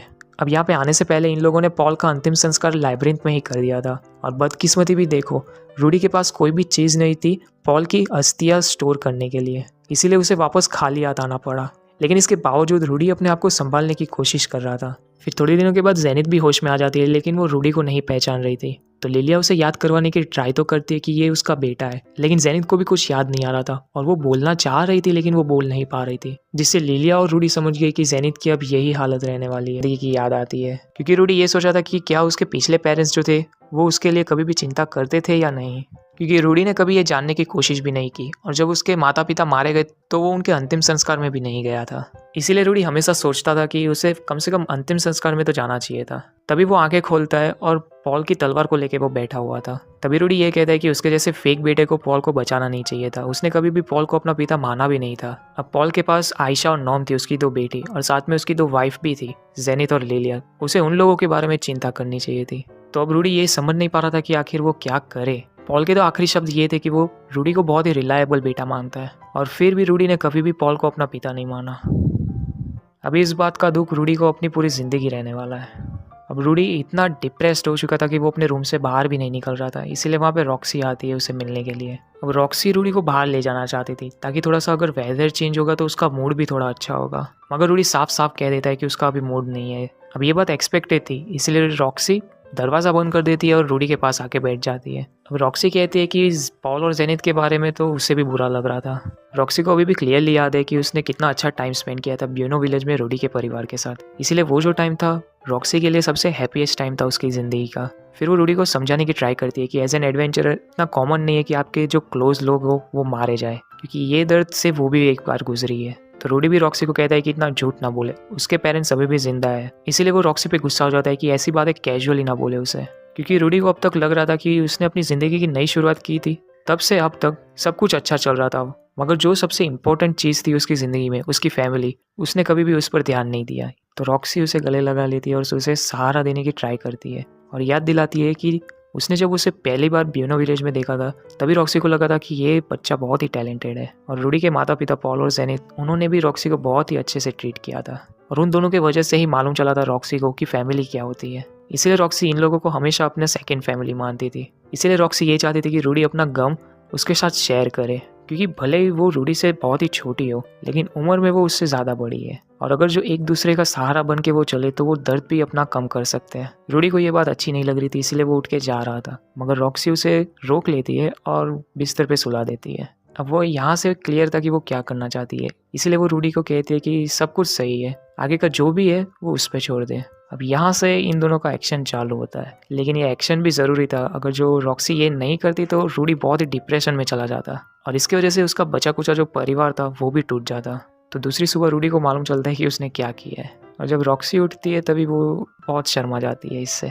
मगर रॉक्सी ने ये जो किया था उसकी वजह से रूडी के दिल में अब थोड़ी सी तो शांति आ गई थी, इसीलिए वो रॉक्सी को वहाँ पे पूछता है कि अब उसे आगे क्या करना चाहिए। तो रॉक्सी रूडी को एडवाइस देती है कि अभी उसे जीना चाहिए, उसके सामने उसकी पूरी फैमिली है तो उसे चेरिश करे, अब से उनका ख्याल रखे। फिर अब ये एडवाइस देने के बाद छुपते छुपाए रॉक्सी अपने रूम जा ही रही थी कि एलिना लेस वहाँ पे अपने रूम से बाहर आ जाती है। तब एलिना लेस को देख के रॉक्सी रूडी को कहती है कि वो उसके बगैर ही चला जाए लिलिया के पास, क्योंकि अभी उसे एलिना लेस से कुछ इंपॉर्टेंट बात करनी है। तो रॉक्सी की बात मानते हुए वो लिलिया के पास जाता है और तभी लिलिया जेनिथ का ख्याल रख रही थी। तो रूडी लिलिया से माफ़ी मांगता है कि जेनिथ का ख्याल उसे रखना पड़ रहा है, मगर लिलिया भी कहती है कि यही उसका काम है। लेकिन जो बुरी बात थी वो ये थी कि उसकी जो मेमोरी लॉस है वो क्रिस्टल में कैद होने की वजह से, और एनिला लेस के हिसाब से तो अब जेनिथ की मेमोरी कभी भी नहीं आने वाली। इसीलिए लिलिया कहती है कि जेनिथ ने हमेशा उसे अच्छे से रखा है और अब जब पॉल नहीं रहा तो अब वो जेनिथ का ख्याल रखेगी। तो ये सुन के रूडी भी कहता है कि उससे जो भी बन पड़ेगा वो भी करेगा। तो लिलिया रूडी को कहती है कि उसे अपनी ज़िंदगी में जो भी करना है वो करे, जेनिथ का आज से वही ख्याल रखेगी। भले ही लिलिया एक मेड थी लेकिन ये बात बहुत ही अश्योरिंग थी। तो रूडी कहता है कि अब उन्हें घर लौट जाना चाहिए। तो इसी दुखद बात के साथ सभी लोग अपने घर के लिए निकल चुके थे, लेकिन रूडी इतना वीक बन चुका था कि रॉक्सी को उसकी मदद करनी पड़ती थी। फिर जब रात हो जाती है रूडी अपने स्टोन मैजिक से सबके लिए छत बनाता है रहने के लिए, मगर तभी रूडी रॉक्सी के साथ पहरा दे रहा था। लेकिन रूडी के मन में जो फीलिंग थी वो उसे मालूम थी कि वो रॉक्सी को बहुत ही प्यार करता है और अगर जो कोई उसे बोले कि वो किसे चूज करेगा, रॉक्सी या सिल्फी को, तो शायद तक वो आंसर दे ही ना पाए। मगर रूडी ने पहले ही सिल्फी को प्रॉमिस किया था कि वो उसे धोखा नहीं देगा, इसीलिए वो अभी रॉक्सी को अपनाने के लिए हिचकिचा रहा है। और इसी प्रॉमिस की वजह से रूडी ईमानदारी से रॉक्सी को कह देता है कि उसकी शादी हो चुकी है और उसे अभी बच्चा भी होने वाला। इसीलिए वो रॉक्सी को मना कर देता है कि उसके लवर के जैसे बिहेव ना करे। अब ये बात तो रॉक्सी को पहले से ही मालूम थी, क्योंकि उसने बाकी सबको ये डिस्कस करते हुए सुन लिया था। इसीलिए वो रूडी से माफ़ी मांगती है कि ऐसे टाइम के हिसाब से उसने रूडी का एडवांटेज लिया था। तो अब रूडी रॉक्सी का ये एहसान किसी भी तरीके से चुकाना चाहता था। तो रॉक्सी अब कुछ बात कहना चाहती थी, इसीलिए वो रूडी को कहती है कि शांति से सुने। यहाँ पे रॉक्सी एडमिट करती है कि वो लव एट फर्स्ट साइट की शिकार है, क्योंकि जब रूडी ने रॉक्सी को उस डंजन में बचाया था वो उसी पल से रूडी पे फिदा हो गई थी। इसीलिए वो जब भी रूडी को देखती थी वो शर्मा जाती थी, मगर उसे मालूम था कि रूडी उसका कभी हो ही नहीं सकता। अब एलिना लेस और किस ने तो ये सोचा था कि रूडी को अकेला ही छोड़ दिया जाए, मगर तभी रॉक्सी को पास्ट का याद आया कि रूडी कैसा अकेला था। अब रॉक्सी को ये मालूम था कि रूडी किसी और को पसंद करता है और अगर उसकी लवर यहाँ पे होती तो रूडी को वो इस दर्द में से निकाल लेती, मगर फिलहाल के लिए उसकी लवर यहाँ पे नहीं है और उसे मालूम था कि उसे रूडी को बचाना है। इसीलिए रॉक्सी को लगा कि एक वही लौती है जो रूडी को इस दर्द में से निकाल सकती है, क्योंकि वो सच्चे दिल से रूडी को बहुत ही प्यार करती थी। तो रूडी कहने ही जा रहा था कि सिर्फ इसी ट्रिप के लिए, लेकिन आगे वो बोल नहीं पाता क्योंकि वो कुछ भी करे किसी की भी मदद नहीं होगी इससे। और रॉक्सी ये बात समझती थी, इसीलिए वो रूडी को कह देती है कि उसे कुछ भी करने की ज़रूरत नहीं है। अब ऐसे ही टूटे हुए दिल के साथ ये लोग वापस से अपने विलेज में आ जाते हैं। अब रूडी ने सभी को आंख में पट्टी बांध रखी थी ताकि वो लोगों को मालूम ना चले कि कैसे वो लोग यहाँ पे आए, लेकिन सब लोगों को इतना तो मालूम था कि ये टेलीपोर्टेशन का ही कमाल है जिससे वो लोग नॉर्दर्न टेरिटरीज में आ गए इतनी जल्दी। लेकिन अभी भी 7 दिन का सफ़र इन लोगों को तय करना है घर लौटने के लिए। तो जब ये लोग रात को सो रहे थे, इस टाइम एलिना लेस और रूडी बाहर गार्ड कर रहे थे। तभी एलिना लेस रूडी को पूछती कि क्या वो मिलिस का फॉलोअर है। अब मिलिस एक रिलीजन था तो रूडी भी मना कर देता है कि वो उस रिलीजन का फॉलोअर नहीं है, अब ना ही सेल्फी इस रिलीजन की फॉलोअर थी। जो फॉलोअर था वो एनिललेस का बॉयफ्रेंड था, क्लिफ। अब मिलिस रिलीजन में ऐसा रूल है कि अगर जो आप एक बार शादी कर लो, आप दूसरी शादी नहीं कर सकते, मतलब दूसरी वाइफ नहीं रख सकते, क्योंकि एक आदमी को अपनी वाइफ को बेइंतहा प्यार करना चाहिए अपनी पूरी जिंदगी। अब ख्यालात पुराने थे लेकिन एक तरीके से अच्छा भी था, मगर एनिललेस का पर्सनल ओपिनियन ये था कि मल्टीपल पार्टनर्स रखना कोई बुरी बात नहीं है। अब रूडी ये बात समझ नहीं पाया, इसीलिए एनिललेस डायरेक्टली कह देती है कि रॉक्सी के साथ शादी कर ले और उसे अपनी वाइफ बना दे, क्योंकि जिस तरीके से रॉक्सी अभी थी वो उसे देख नहीं पा रही थी, वो टूट चुकी थी। अब वो रूडी के साथ रहना भी चाहती है, लेकिन अपने दिल पे पत्थर रख के वो रूडी से जुदा होने वाली थी, क्योंकि रॉक्सी ये सोचती है कि वो बहुत ही लेट रूडी से मिली और एनिललेस ये चाहती है कि रॉक्सी खुश रहे, मगर अब डिसीजन रूडी पे डिपेंड करता है। एनिललेस तो अपने तरफ से परमिशन दे देती है कि वो सिल्फी और रॉक्सी दोनों को रख सकता है, तो रूडी ये सोचने लगे कि वो पॉल को इतना कमीना समझता था, लेकिन अब जब उस पे आई है तो वो भी यही सोचा था सेम। और फिर एनिललेस तभी रूडी को पूछती है कि जब पॉल ने लिलिया से शादी की थी क्या तब जेनिथ खुश नहीं थी। इससे रूडी को वापस से पास्ट याद आ जाता है जब नॉम और आयशा जन्मे थे। इसलिए रूडी रिस्पॉन्स में आंसर तो देता है कि उसकी माँ थोड़ी सी रोई तो थी स्टार्टिंग में, लेकिन एनिललेस को ये मालूम था कि वो सिल्फी और रॉक्सी दोनों को प्यार कर सकता है, क्योंकि वो पॉल का बेटा है, इसीलिए इतना तो वो केपेबल है। अब रूडी दोनों से ही प्यार करता था, लेकिन अब जब सिल्फी को ये मालूम चलेगा वो बहुत ही निराश होगी। लेकिन कितने भी डेंजरस चांसेस हो, रूडी दोनों को ही खुश रखना चाहता था, इसीलिए एनिललेस डायरेक्टली कह देती कि रॉक्सी को ही पूछ ले। तो एनिललेस अंदर कैंप में जाती है और रॉक्सी को बाहर भेजती है। तो अब रूडी जितनी भी उसके अंदर हिम्मत थी वो बटोर के रॉक्सी को प्रपोज मारने की ट्राई तो मार रहा था, लेकिन वो मार नहीं पा रहा था। वो बात में सिर्फ सेल्फी को ही ऐड किए जा रहा था, लेकिन अच्छा है उसको टाइम पे मालूम चल गया है, तो वो रॉक्सी को कहते हैं कि वो अपना सरनेम बदल के ग्रेरेट रखेगी कि नहीं। अब इस बात का ये मतलब था कि वो रॉक्सी को अपना बनाना चाहता है। अब रॉक्सी ये कन्फेशन सुन के बहुत ही खुश थी, लेकिन उसे लग रहा था कि पहले उसे सिल्फी की परमिशन ले लेनी चाहिए, और जब वो सिल्फी की परमिशन ले ले तभी आके वो उसे प्रपोज करे। मतलब एक तरीके से तो रॉक्सी की तो हाँ है। इसीलिए अब नए सुबह के साथ वो अपने घर लौटने वाला था। 7 दिन का सफर तय करने के बाद रूडी घर पहुंच ही चुका था, मगर फिर वो अचानक से भागना चालू कर देता है, क्योंकि उसे हितोगामी ने जो कहा था वो याद आता है। अगर जो वो बेगारिट कॉन्टिनेंट जाएगा तो भी पछताएगा, नहीं जाएगा तो भी पछताएगा। और साथ ही साथ हितोगामी ने रूडी को पूछा भी था कि जब सिल्फी प्रेग्नेंट है वो उसे इस हालत में बेगारिट कॉन्टिनेंट में जाने के लिए छोड़ रहा है, जिसका मतलब हितोगामी ने तभी क्लू दिया था कि सिल्फी को कुछ हो सकता है। इसीलिए रूडी अभी नर्वस था। अब ऐसे घबराहट में वो घर पहुंच जाता है। वो देखता है कि कोई घर पे है ही नहीं, बुलाने के भी ट्राई करता है लेकिन कोई जवाब नहीं देता, जिसकी वजह से अब रूडी का ब्लड प्रेशर हाई हो चुका था। मगर तभी नीचे से उसे आवाज़ आती है तो वो नीचे जाता है और वहाँ पे वो आयशा को देखता है। तो दौड़ के पहले तो वो आयशा की हालत पूछता है। तभी आयशा ने रूडी का कटा हुआ हाथ देखा, मगर रूडी ने उसकी बात नहीं सुनी और वो बाकी सबकी हालत पूछने लग गया। लेकिन आयशा जवाब दे उससे पहले वहाँ पे सिल्फी आ जाती है। अब सिल्फी को देख के रूडी की जान में जान आती है। वहाँ पे रूडी के पाँव ने उसे जवाब दे दिए, लेकिन वो खुश था कि किसी को कुछ भी नहीं हुआ। और तभी रूडी को शांत करवाने के लिए सिल्फी उसे गले लगा लेती है, और इन दोनों का प्यार ये सभी लोग देखते हैं। फिर इसके बाद सभी लोग अंदर ड्राइंग रूम में बैठते हैं, और तभी आयशा नॉम को स्कूल में से बुला के लेके आती है। अब नॉम सभी को देख के खुश थी, लेकिन पॉल कहीं पर भी उसे नहीं दिखा। तो रूडी कहता है कि अब जब सभी लोग यहीं पर है तो अब उसे बात करनी चाहिए। अब ये सुन के इसीलिए नॉम उसे पूछती है कि आखिर पॉल कहाँ पे है, और तभी वो नॉम को बताता है कि पॉल नहीं रहा। अब ये बात नॉम हैंडल नहीं कर पाती, और तभी पॉल की जितनी भी बिलोंगिंग्स थी वो टेबल पे रख देता है। अब ये बात नॉम से बर्दाश्त नहीं हुई और वो रूडी को कहती है कि उसके होने के बावजूद पॉल कैसे मारा गया। रूडी माफ़ी भी मांगता है कि वो इतना ताकतवर नहीं था, और नॉम उससे आगे बोलने ही जा रही थी, मगर रूडी का हाथ वो देख लेती है, इसीलिए इसके आगे फिर वो कुछ नहीं बोलती। तो ये चांस लेके रूडी उन सभी को बताता है कि आखिर बेगारिट कॉन्टिनेंट में क्या हुआ था। अब पूरी कहानी सुन के नॉम रूडी को कुछ कहने जा तो रही थी, लेकिन वो बोलती नहीं है। फिर वो रूडी से पूछती है कि क्या उसने अपना बेस्ट दिया था। रूडी हाँ कहता है। इसीलिए नॉम समझ गई कि जब रूडी ने अपना बेस्ट दिया और फिर भी वो पॉल को नहीं बचा पाया, मतलब ये काम कोई भी नहीं कर पाता। अब बेचारी से रहा नहीं गया, इसलिए वो फाइनली रो पड़ी। फिर जब थोड़ी देर के बाद नॉम दिल भर के रो लेती है, तभी वो रूडी से पॉल की तलवार मांगती है। अब इस बात से रूडी को कोई दिक्कत नहीं थी, लेकिन फिर भी वो नॉम को कहता है कि तलवार होना मतलब ये बच्चों की बात नहीं है। इसके लिए रिजॉल्व होना चाहिए कि आप अपने परिवार को बचाओ, और साथ में कभी भी मिस्टेक से भी ये ना सोचे कि सिर्फ एक तलवार होने से वो ताकतवर बन चुके हैं। अब ये एडवाइस को ध्यान में रखते हुए नॉम पॉल की तलवार ले लेती है, और तभी जेनिथ पॉल के जो दस्ताने थे वो उठाती है। सभी को उम्मीद तो लगी कि शायद तक इसकी मेमोरीज आ सकती है, लेकिन सैडली अब ये इम्पॉसिबल है। अब रूडी ये चाह रहा था कि उसकी माँ उसके साथ ही रहे, क्योंकि लिलिया ने उनकी पूरी जिम्मेदारी लेने का सोच लिया है। अब इस बात से किसी को भी टेंशन नहीं थी। मगर आयशा कहती है कि इसका मतलब लिलिया भी अब उनके साथ रहेगी। तो आयशा को लगा कि आज से वो लोग काम आधा आधा बांट लेंगे, मगर लिलिया कहती है कि ये सब बात वो बाद में कर सकते हैं।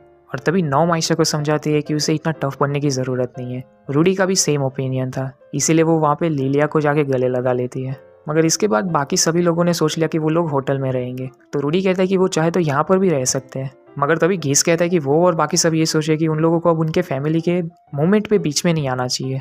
तो रूडी एक आखिरी बार इन सभी लोगों को थैंक्स कहता है कि उन्होंने पॉल की अब तक इतनी मदद की। मगर गीस भी रूडी को कहता है कि इतना उदास दिखने की अब ज़रूरत नहीं है उसे, क्योंकि अगर कभी भी उसे उनकी मदद चाहिए वो हमेशा तैयार है मदद करने के लिए। तभी एलिना लेस भी कहती है कि अब उसे क्लिफ से मिलने के लिए जाना है, और तभी रूडी उससे भी थैंक यू कहता है। मगर एलिना लेस तभी माफ़ी मांगती है, क्योंकि वो उन लोगों की पार्टी की टैंक थी और उसकी ये रिस्पॉन्सिबिलिटी थी कि कोई मारा ना जाए।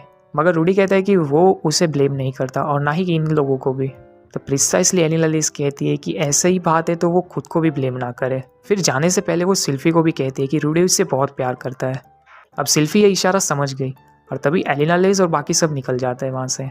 अब इन लोगों के जाने के बाद रूडी सिल्फी को कहता है कि उसे इंपॉर्टेंट बात करनी है। तो जब ये लोग वापस अंदर जाते हैं बात करने के लिए, तभी रूडी कहता है कि वो रॉक्सी को अपनी वाइफ बनाना चाहता है, क्योंकि जब पॉल मरा था तभी वो टूट चुका था अंदर से, और अपनी लाइफ के बारे में रूडी को फिर अपनी परवाह ही नहीं रही। और तभी रॉक्सी ने आके उसे बचाया। मगर फिर भी वो सिल्फी के पाँव पे पड़ के उसे माफ़ी मांगता है, क्योंकि उसने जो प्रॉमिस किया था कि वो हमेशा उसे लॉयल रहेगा, उसने अपना प्रॉमिस तोड़ दिया है। लेकिन ये बात सुन के नॉम गुस्सा हो चुकी थी। अब वो रूडी को बताती है कि जब वो यहाँ पे नहीं था तभी सिल्फी पे क्या बीत रही थी। वो हमेशा उसका इंतज़ार कर रही थी और डेली हमेशा वो यही सोची थी कि आखिर रूडी क्या कर रहा होगा। वो उसकी चिंता करती थी कि आखिर उसने खाया पिया कि नहीं। इस पूरे टाइम पे सिल्फी इतनी अकेली थी उसके बगैर।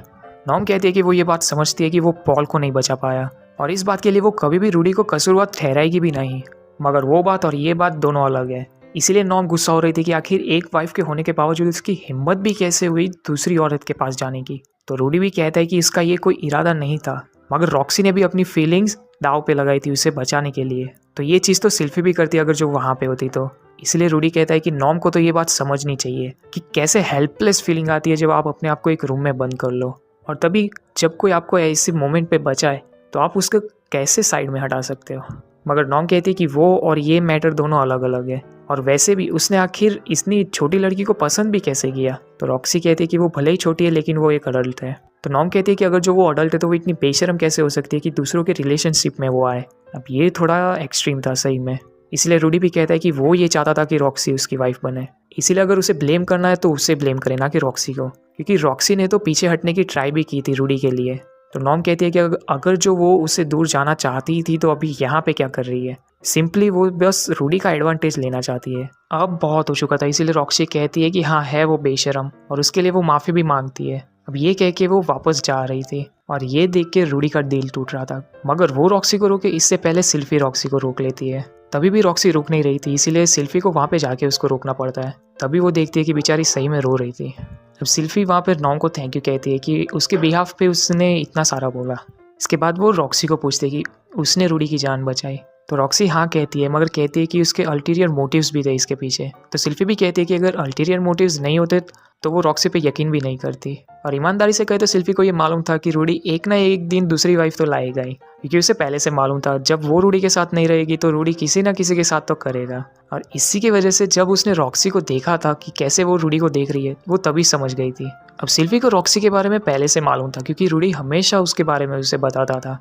इसीलिए तभी सिल्फी थोड़ी सी जेलस तो थी, लेकिन अब जब वो फेस टू फेस रॉक्सी से मिल रही है तभी उसे मालूम चल गया है कि रॉक्सी बहुत ही नॉर्मल है। तब जो जेलसी थी वो भी जा चुकी है। इसीलिए सिल्फी हाथ बढ़ाती है और उसे कहती है कि वो उसे अपनाती है। तो चलो इसी के साथ अब रूडी की दूसरी वाइफ भी आ चुकी है। मगर जब वो नॉम को ट्रेन कर रहा था वो बहुत ही एग्रेसिव थी, क्योंकि वो अपनी परमिशन नहीं देना चाहती थी इस शादी के लिए। तो सिल्फी भी नॉम को कहती है कि अपने भाई को माफ़ कर दे, क्योंकि वो मिलिस रिलीजन का फॉलोअर नहीं है। फिर वो पॉल की भी याद दिलाती है कि पॉल की भी 2 वाइफ थी, इसीलिए वो लिलिया को भी सेम चीज़ कहेगी। नॉम को मालूम चल गया कि उसने गलती कर दी है, इसलिए वो आयशा से माफ़ी मांगती है। लेकिन आयशा कहती है कि नॉम हमेशा बिना सोचे समझे ही बोलती है। तो ये सुन के नॉम गुस्सा हो जाती है और वो उसके पीछे भागती है। मगर खैर ये सरप्राइजिंग बात थी कि नॉम को तलवारबाजी सीखनी थी। मगर सिल्फी नॉम की फीलिंग समझती थी कि कैसे जब आपका अपना कहीं दूर लड़ रहा हो और आपके पास उनका इंतज़ार करने के अलावा और कोई ऑप्शन भी ना हो।